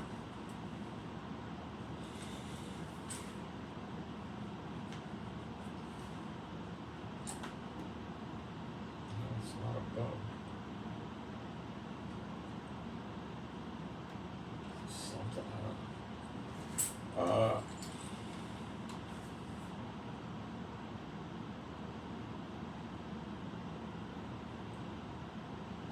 It's definitely getting interesting, guys. It's not getting interesting. It is interesting. So much going on right now.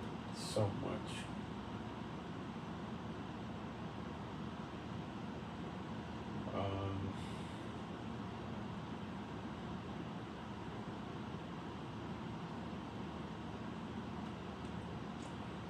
So Israel's still having tremendous protests. Netanyahu, I think, doesn't care anymore. He just wants to get it done.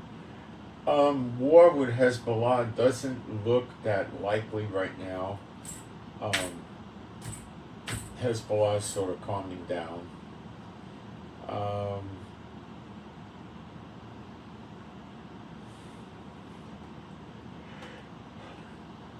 America bringing warships into the Middle East, and lots of soldiers in Iraq and in Syria, quite a few now, many different bases and stuff like that, is troubling to probably Hezbollah and Iran. See, Iran and Hezbollah can talk the talk, but that doesn't mean anything. Hezbollah is not going to be able to do much to Israel except shoot some of their rockets into Tel Aviv. I don't know why Israel doesn't build an inventory of 100,000 simple, not expensive rockets and if you have Gaza shoots 1100 or 1500 in a week, shoot 22 or 3,000 rockets back at them in a week, you know, that'll stop them. Well, the nations will rise up against Israel. That's going to happen anyway, guys. That's a guarantee.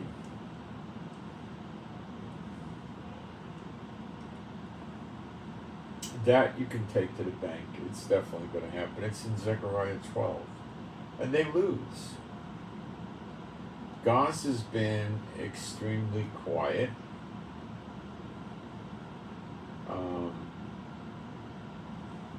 Haven't heard much from Gaza.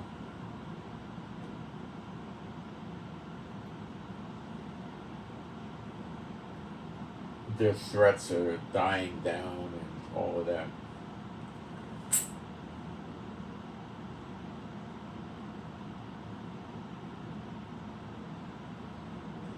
Trump is attacking Biden vehemently, calling him corrupt and worst president the United States ever had and stuff like that.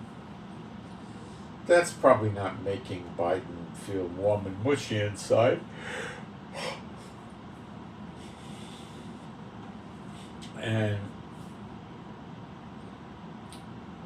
Trump's got so many indictments against, well, he's, I think 3 or 4 indictments, but the amount of counts, you know, in each indictment is pretty big. So he's got his hands full.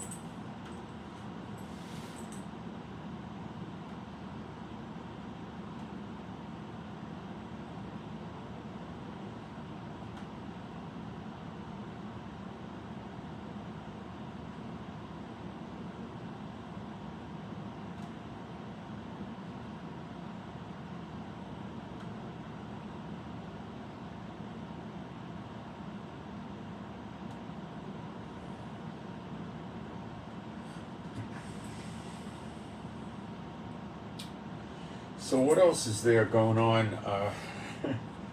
I don't know. When is the Taiwan China thing going to blow up? When is North and South Korea going to blow up? I don't know. Do I believe it'll blow up? Yeah. When will NATO and Russia blow up? I don't know, but it will blow up. Now, several countries in NATO have been approved by the U.S. to give F-16s to Ukraine, which will be a game changer. The other thing is Ukraine, I'm sure, is working overtime to get better drones so their attacks on Moscow, St. Petersburg, and other cities will be more punishing.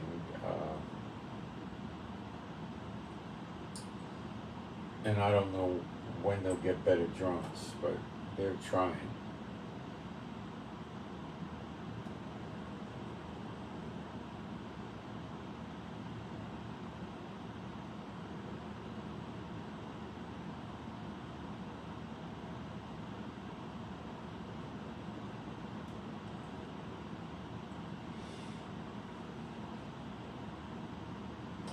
I'm not getting any more questions in the chat or anything.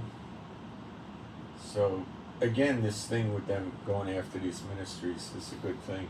And I hope they go after the churches next to get them out of here. Because they're just spreading false gospel. And the organizations don't even spread the false gospel. I really couldn't tell you what the heck they do here. Occasionally they token it, you know, for tokenism they give some money to some poor Jew or something like that. There are charities here also that I believe are evangelical, and I met people from them in the past. If you call them up, and I guess you got to convince them you're an Israeli, and you need food, they'll send you to your door with a driver food once or twice a week, and you won't have a ton of food that's really good food, but you're going to have food. So we did this many years ago in Jerusalem when I first came here. There was a guy that held himself out to be messianic. He was a retired optometrist, he was a friendly guy, a nice enough guy, and he had a food bank ministry, and he was dying to help a Messianic Jew in Israel, because he was mostly getting, unsaved, non-believing Jews. So the way it worked with him is he had a list of, what you wanted, and the choices were like you could get a white bread or a wheat bread. They had two kinds of bread. Maybe they had rolls, I don't recall. They had cheese, white cheese and yellow cheese. It wasn't really great cheese. They had some meats that were like a hamburger or ground chicken. You didn't have any steaks or whole chickens. I think they had ground chicken mostly, and hot dogs, I think. But meat is meat, it's protein. Probably there was some kind of tuna or something. You were able to get some kind of vegetables. They had fresh fruit and vegetables, limited, but they had. And, or you could get pasta.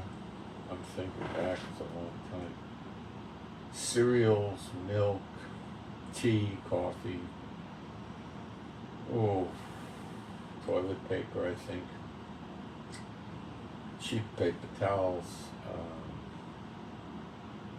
Must have been another 15 items. I can't remember all the stuff they had. They had couscous, I think. You had rice, beans, different things. I can't remember. And he'd bring it to the house, so you picked it up once a week, I think, with him. And he was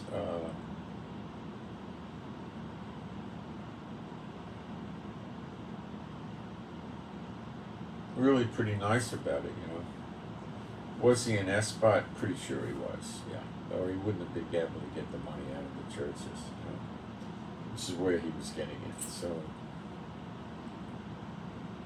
how do they do that? Well, he gets plugged into the network of churches, and then he says he's taking a trip to Europe. He's going to go to, Italy and Austria and Germany and whatever countries, and he'd like to go speak to churches, and he'd name his ministry, and then the pastors invite him. And I think they generally give the church 10% or 15% of what they raise. And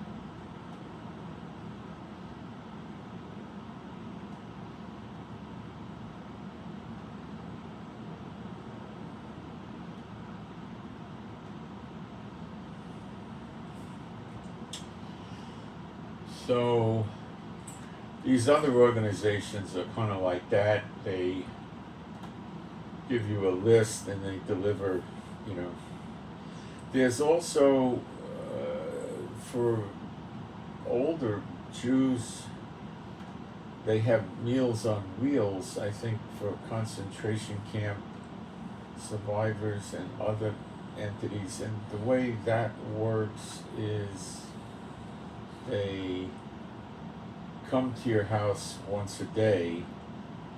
I think they come for lunch, probably between 10 and 1 o'clock or something. And they bring you a box with your food for the day. So you'll have your main hot meal, which they'll give you, which will be lunch, and then they'll have things in there that you could eat in the evening, and then breakfast the next day, that type of thing. So this is usually given to poor people that are old and not taking care of themselves, because everything is prepared just to eat. There's also Jewish organizations that'll do something like that. There's one that you pay a nominal amount of money, like $30 or $40 a week, and you get, I think in one shot they give you 7 meals for your whole week, well, 7 days worth of food with meals and stuff like that. I don't know if they would take Messianics. They might. I don't know. But you're not getting good food. You're eating garbage. You know, you're going to eat bad food. But it's food, you know. So there are, and some of these are evangelical. There's one from Asia that raises money from Asia to feed the Jews, and there's a couple others. I don't know. There's probably 6 or 8 of them running around Israel, plus the rabbi organizations. So it's a little bit on the hard side to starve in Israel. There's also food bank places. There's one in Tiberias that collects the food that the restaurant didn't use up, that they're not going to keep over for the next day. They get it from them. And they have a dining room. You got to apply or something, and they give you a card. And then you show up at the dining room and you eat. I think they serve 1 or 2 meals a day. I've never used that. The only thing I've used now is we get fruits and vegetables for free. That's a charity thing. That's all we do. And it doesn't give us all our food at all, you know. And sometimes it's better than others. We got some watermelon from them the other day. It wasn't very good watermelon. It wasn't bad. It just wasn't really great. It was average, you know, low grade or medium grade watermelon, not high grade.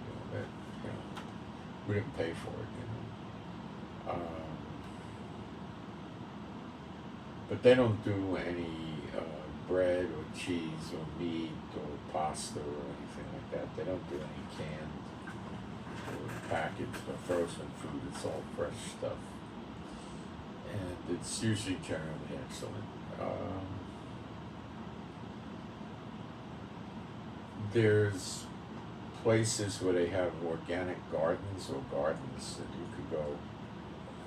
It's on an honor system. You could go in there and pick stuff and just take it home and eat it. You know, that's kind of a charity ministry somebody does. I don't know. I think it's Orthodox Jews, so I'm not sure. There's really nobody there. You have to know where it is, and you just go there and take what you want. And you know, you're not supposed to take, you know, a big carton and fill it up with whatever you want. You know, you take for what you need for a couple of days and then go back or something. You know, you can't make a chazan out of yourself. Chazan is like a pig. So there's not much chance of starving in Israel right now. Homeless, I don't know what they do with that, with the homeless. I think the welfare workers have ways to put you up or something. I don't know what they do, but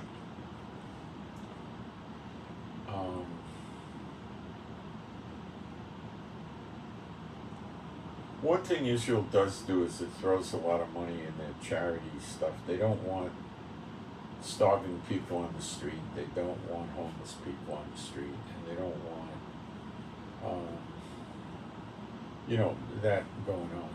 So they have charity things happening, but you're not going to live and eat good on their charity. It's just going to be really depressing, you know.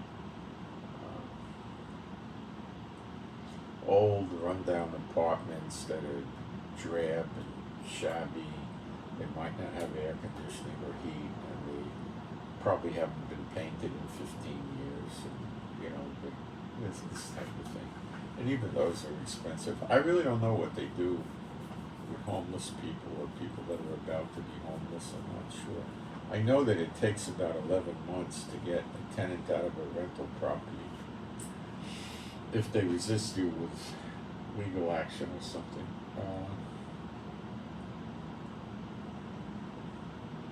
Landlords dread that because usually the people are broke, and getting a judgment against them is not much value. What are you going to execute?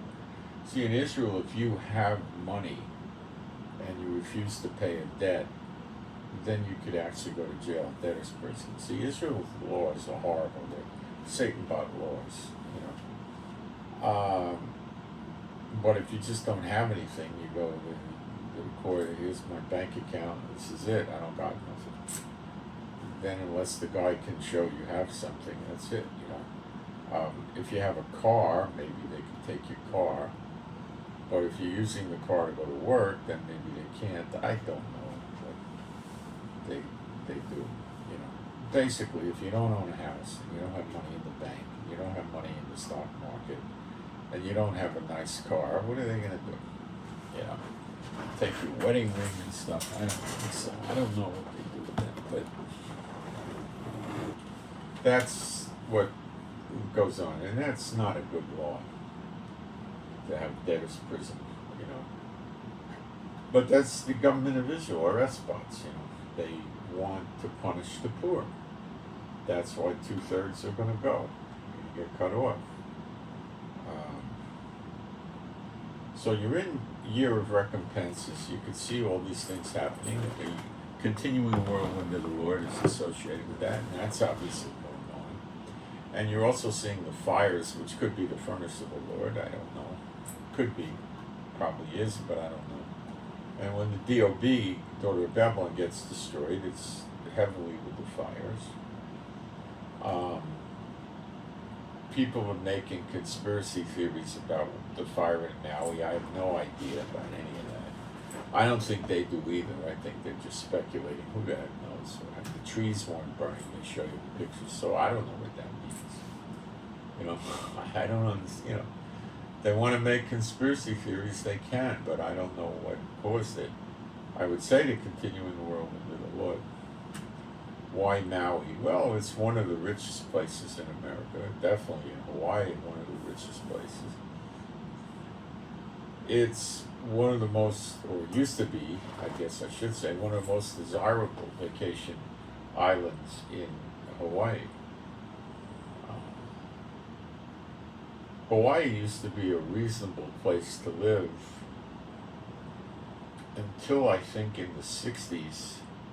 It started taking off with cheap air travel. People were realizing that they could fly to Hawaii from California without spending, you know, $3,000 a ticket or something. It was reasonable, and it's a 5 or 5.5 hour flight, which to me is excessively long for casual travel. But they would do it. The wealthier people, they put condos up, and the wealthier people would buy apartments in the same building with their friends and their family. They'd all get the same building on different floors, you know, 20, 30-story high places by the beach, and they were affordable in the late 50s and 60s, and people would buy extra condos that they would use to give to business people as a gift, or for friends of theirs, and that kind of thing. So it became popular, and people that had the money. I worked for a guy that in the paper business that had a couple of condos in the same building in Hawaii.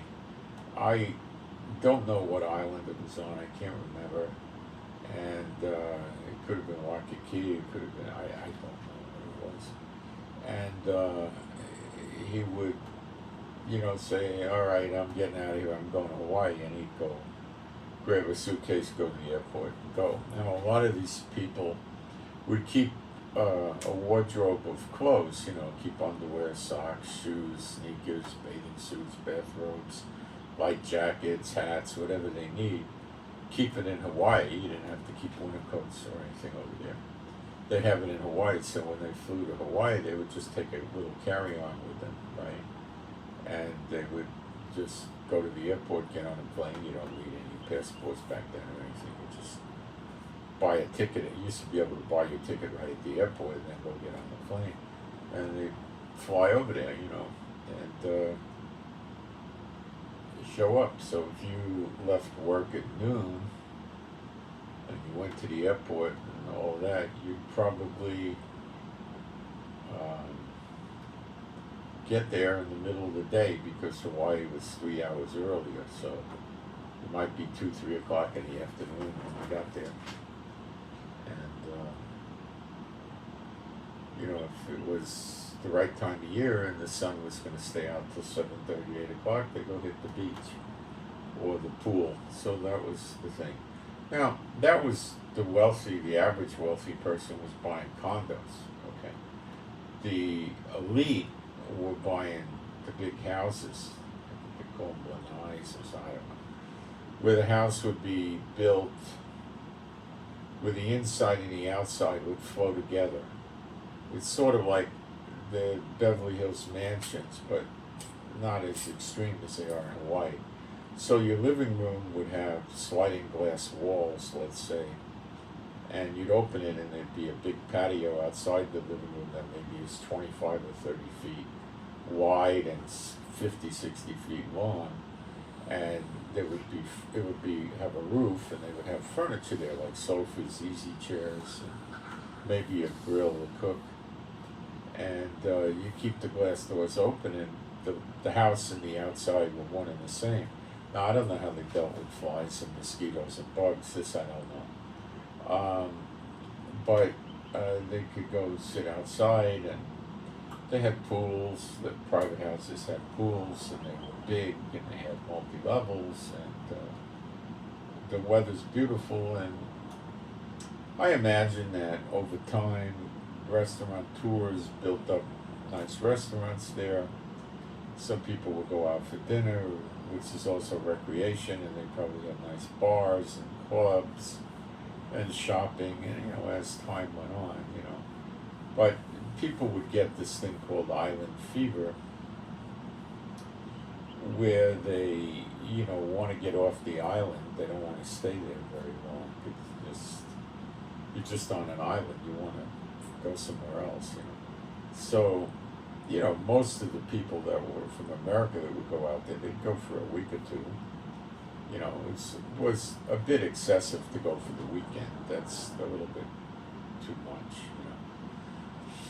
A week, 10 days, 2 weeks, and we'd go out there, and they'd be island sick of the island by then, and they'd be glad to go home.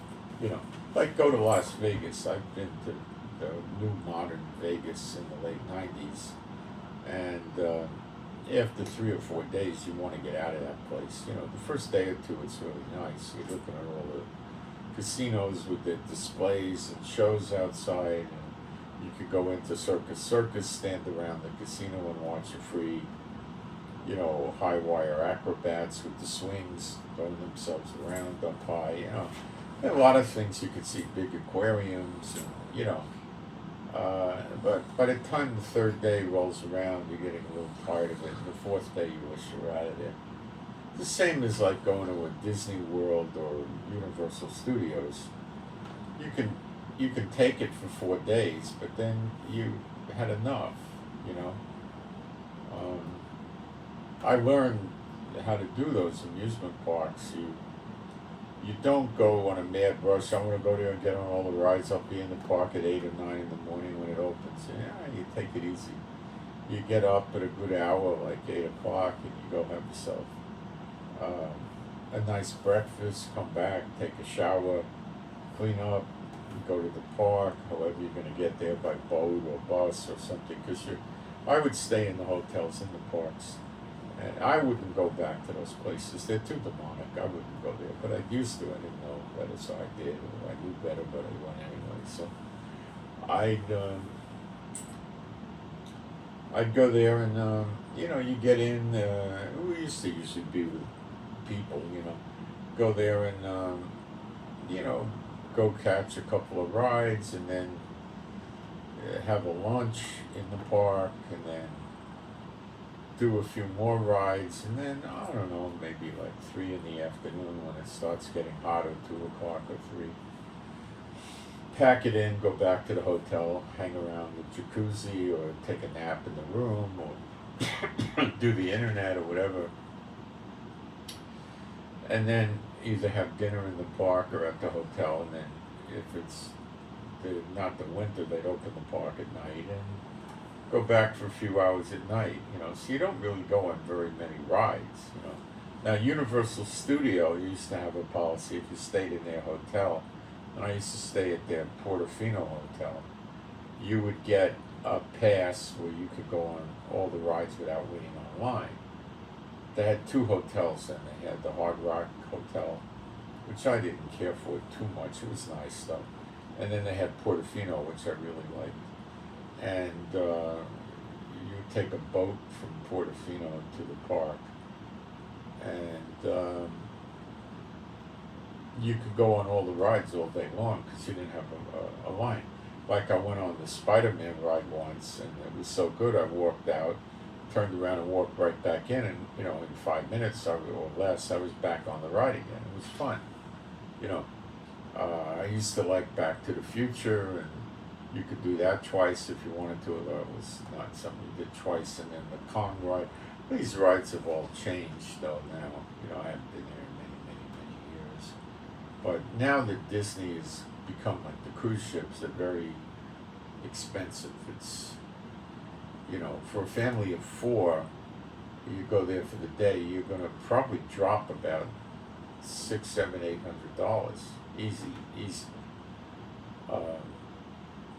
Just paying for your tickets and food without a hotel. If you can get a hotel, you're probably going to drop $1,000. Well, probably more. The nicer, when I used to go, the top drawer hotels were about $230 to $300 for Disney, Universal, really top drawer hotels, right? Now they're $700, $800, $900. It's crazy.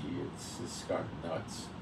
So they have the thing where they sell you a fast pass, where you got to pay a lot of money per person. I think like $100 a day, and then you can do fast passes, and you use the smartphone. And if you want to buy a no line ticket, they charge I think $600 a day a person. So if you really wanted to go there and do the rides, and you were a family of 4, and you used the hotel and you just went there one day, you'd probably wind up with a bill of about $3,500. Now, you could do all the rides in one, well, you couldn't do all the rides in all the parks. You have to go, like, for probably 4 days. You have, I think, Animal Kingdom, Magic Kingdom, can't remember the others.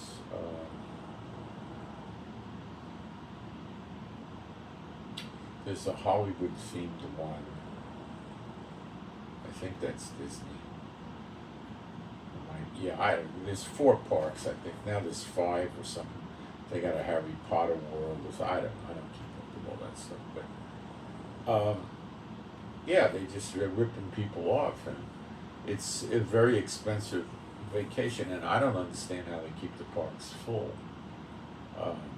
But I think it's going to start dropping off. It's too much money. And that's what the cruise ships are experiencing now. So it might revert back to when I was a kid growing up. My parents went to the Catskill Mountains, and we got a hotel. And the hotel usually had a pool, a lake, not always, but much of the time, because they had big lakes and they put 5, 6 hotels on the lake. So what was the good of the lake? Well, you could go there and tell them you want a rowboat, and they would just give you a rowboat and you go row around the lake. I used to be a pretty good rower. You could go row around the lake, and that was, that was it. And then go to the pool, and there wasn't much else to do. That was it. Lay out in the sun at the pool. You could swim in the lake. You could go fishing in the lake. My father used to take me fishing. We caught fish once in a blue moon. And that was about it, There wasn't much to do at all. You could go into the nearby towns and go watch a movie, cool off in the air conditioning. You could go... It was it. The people went for the show, for the food mostly. And then they had shows at night, which were not real elaborate in the hotels we went to. They had a lot of comedians that were telling dirty jokes in Yiddish, and they'd have singers. And it wasn't too elaborate. They had the shows Friday and Saturday, and during the week, not much of anything. You know, it was just, you just got out of New York City and you relaxed and you rested. By today's standard, it's a boring vacation. Cruises, you wake up every day, you're in a different city, in a different country, and you just walk off the boat. You don't have to pack and unpack, go to the airport or any of that stuff. You just walk off the boat and then come back. All the food, and they got like amusement parks on the boat with water slides. They got go-karts, rock climbing walls, zip lines, basketball, arcades, roller coasters, all at pools and jacuzzis and gyms, and a million things to do. The problem is it's so stinking crowded, and now they've made them so expensive that I don't know who they're catering to anymore. You know, they're trying to charge people $10 to $15 for an alcoholic beverage. See, now a lot of people that take cruises, their idea of a fun vacation is to stay drunk. They like that. And how can they stay drunk affordably? You know, because this is the kind of person that's going to go through 6 to 10 drinks a day, starting usually in the late morning or lunchtime. And that's going to give them $100, $150 a day bar bill each. It's going to be thousands of dollars. So some of them smuggle alcohol in, but they look for that and they can catch you. They just take it away if they catch you. You know, I used to live near Panama City, Florida, and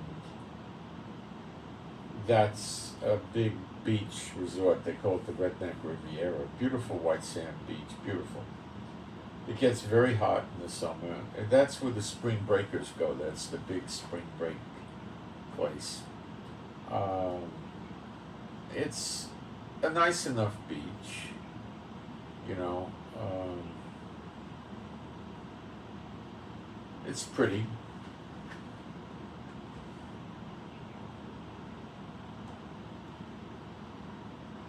And a lot of people would go and they'd rent a motel. And they'd stay in the motel for a week or two. And it would be a motel on the beach, so they could just walk out and go to the beach. And they would go eat. You know, there's all kinds of places to eat over there. You could eat pizza or hot dogs or junk, you know, hamburgers. They had, you know, the McDonald's, Burger Kings, KFC and all that. Eat that, which used to be cheap. Or you could go to better restaurants that were like on the line of a Fridays or Carrabba's or Applebee's or something like that. And they had a few really good restaurants, maybe 3 or 4, very few of those. And they weren't really gourmet. They were just, you know, cut above like Fridays or something. And you could go there and do good.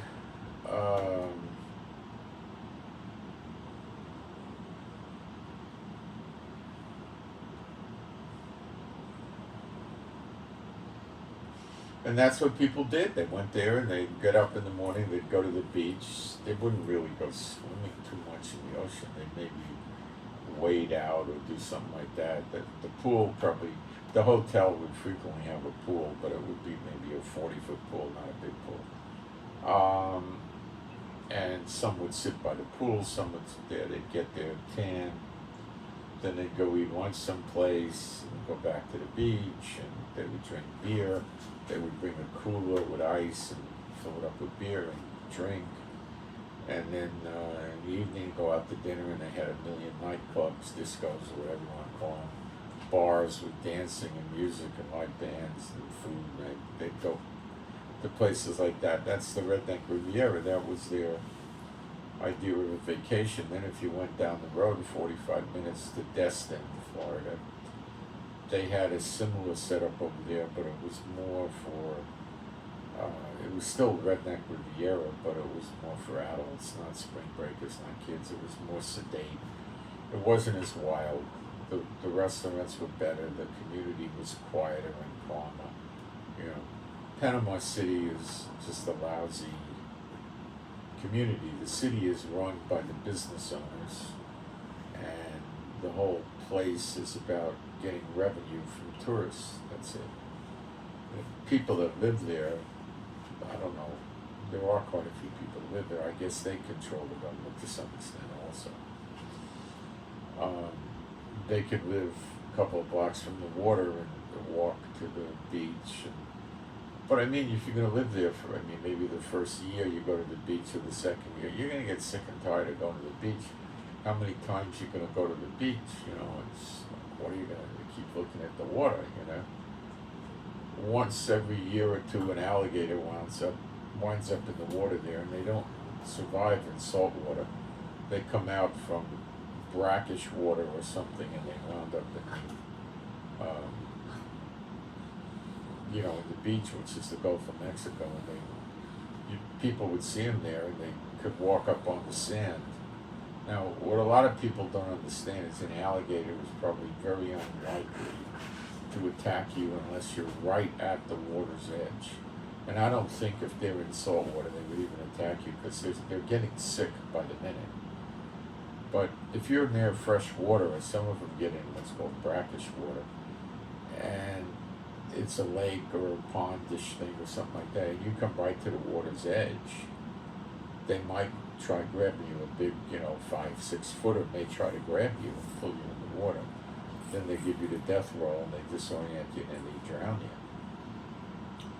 So you got to watch them at the water's edge. They probably wouldn't want to grab a big adult, because the vast majority of them are not big enough to handle you. But they'll grab a small dog. You got to watch your dogs. They might even try grabbing a 100-pound dog, because they can pull them in the water. But if, let's say, you're 10 or 15 feet from the water, well, probably in reality 4 or 5 feet, I'd say 10 or 15, they don't do it. They're not going to run out and chase you. People have trouble with them. They get out of the water and they hide in bushes or something, and then somebody, what's that, and it sticks the hand in, and they think somebody's trying to attack them, and they bite the hand, and sometimes they'll start pivoting, and they can break the hand, they can snap it off. Very dangerous. But if you didn't stick your hand down at them and they just saw you, they wouldn't do anything. Frequently they go in somebody's open garage and they go under the car, and people generally will call the Fish and Game, and they come and drag them out.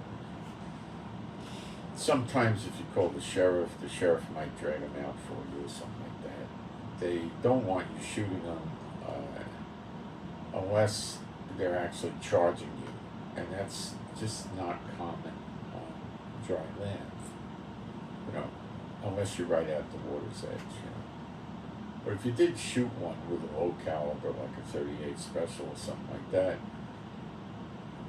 it would try to get back in the water as quick as it could, because that's a safe place, and it would go down to the bottom or someplace and stay there and die. It would, it wouldn't understand that it got shot. It would think that something hit it or bit it. It wouldn't understand. Like when you shoot a deer or something like that, they kick back, sometimes quite a bit. I think that's because they think some animal is trying to grab them and they try to kick it. That's my theory. But they're not going to fight you. Crocodiles, like in Africa, they're way more aggressive. But still, they're not going to, come out on dry land to get you. They get you right at the water's edge. You got to be careful with those suckers. They can jump out of the water and grab you 2-3 feet away, maybe 4 feet even, I don't know, and drag you back in. But those suckers get, 10, 12 feet, they get huge. They're really dangerous. And they got them in Australia too, and they're dangerous there too, although they got some kinds that are docile and others. But people in Florida are idiots with the alligators. I know somebody send their kids to camp, and they would swim around in a lake, they build a raft for the kids and they dive in the water and jump, and the lake is full of alligators. You got to be nuts to do that. I don't understand why somebody would do that. Because the alligator could be swimming by, you don't know it, and you're kicking when you're swimming, and you kick them and it'll grab you. Yeah, I don't understand why people take these things like it's fun to be near an alligator. It's not fun to be near an alligator. They're jackasses. They can be very mean. They're cold-blooded, They're people. I don't think we have anything like that in Israel today that I ever heard of. I never heard of it. I'm glad they're not nice things. So anyway, I'm really glad about that thing with these evangelical organizations. Good riddance to them. And hope they get rid of the churches too. They can kill the visas on the churches. And then they got no pastors, no nothing, and they got the real estate, and what are they going to do with the real estate? So there's a lot of, we call them Christian tourists, Churchianity tourists, that, just can't wait to go to their church, and they go to the services on Sunday or whatever in Jerusalem, the Baptist or the AG or whatever, They don't like going to the Messianic congregations. Some go out of curiosity, but they don't usually like it. So that's it. So Year of Recompenses marches on. Be excited. It's a good thing for us. All things work to good for those that love the Lord. It has to happen. Yeah, billions of people are going to get cut off, I'm sure. But what are you going to do? You can't continue with them because they're not going to give in. It has to be. They're not good for anything. They're just, we can't move forward in the Lord. The punishment's closed out, and now it's time for redemption and payback. And it starts with payback. Okay. I'm Moshe, my wife is Rivka. Please pray for our peace, safety, protection, and joy. Pray for our finances, that's important. Pray for healing of our bodies, and pray for our animals and pets to be happy, healthy, and whole, and not run away or fight with each other or the wrong beasts of people. And pray for the peace of Yerushalayim, and pray for better videos, and I'll keep you guys updated on events as they come along. Right now, the Knesset, I think, is on break, and Netanyahu's in his vacation house in Caesarea or something, so things are not happening very quickly in the government here right now. And that's it. So I'm out. Thank you. And I send my Shabbat Shalom to all those who love Yeshua HaMashiach and Jehovah. I'm out.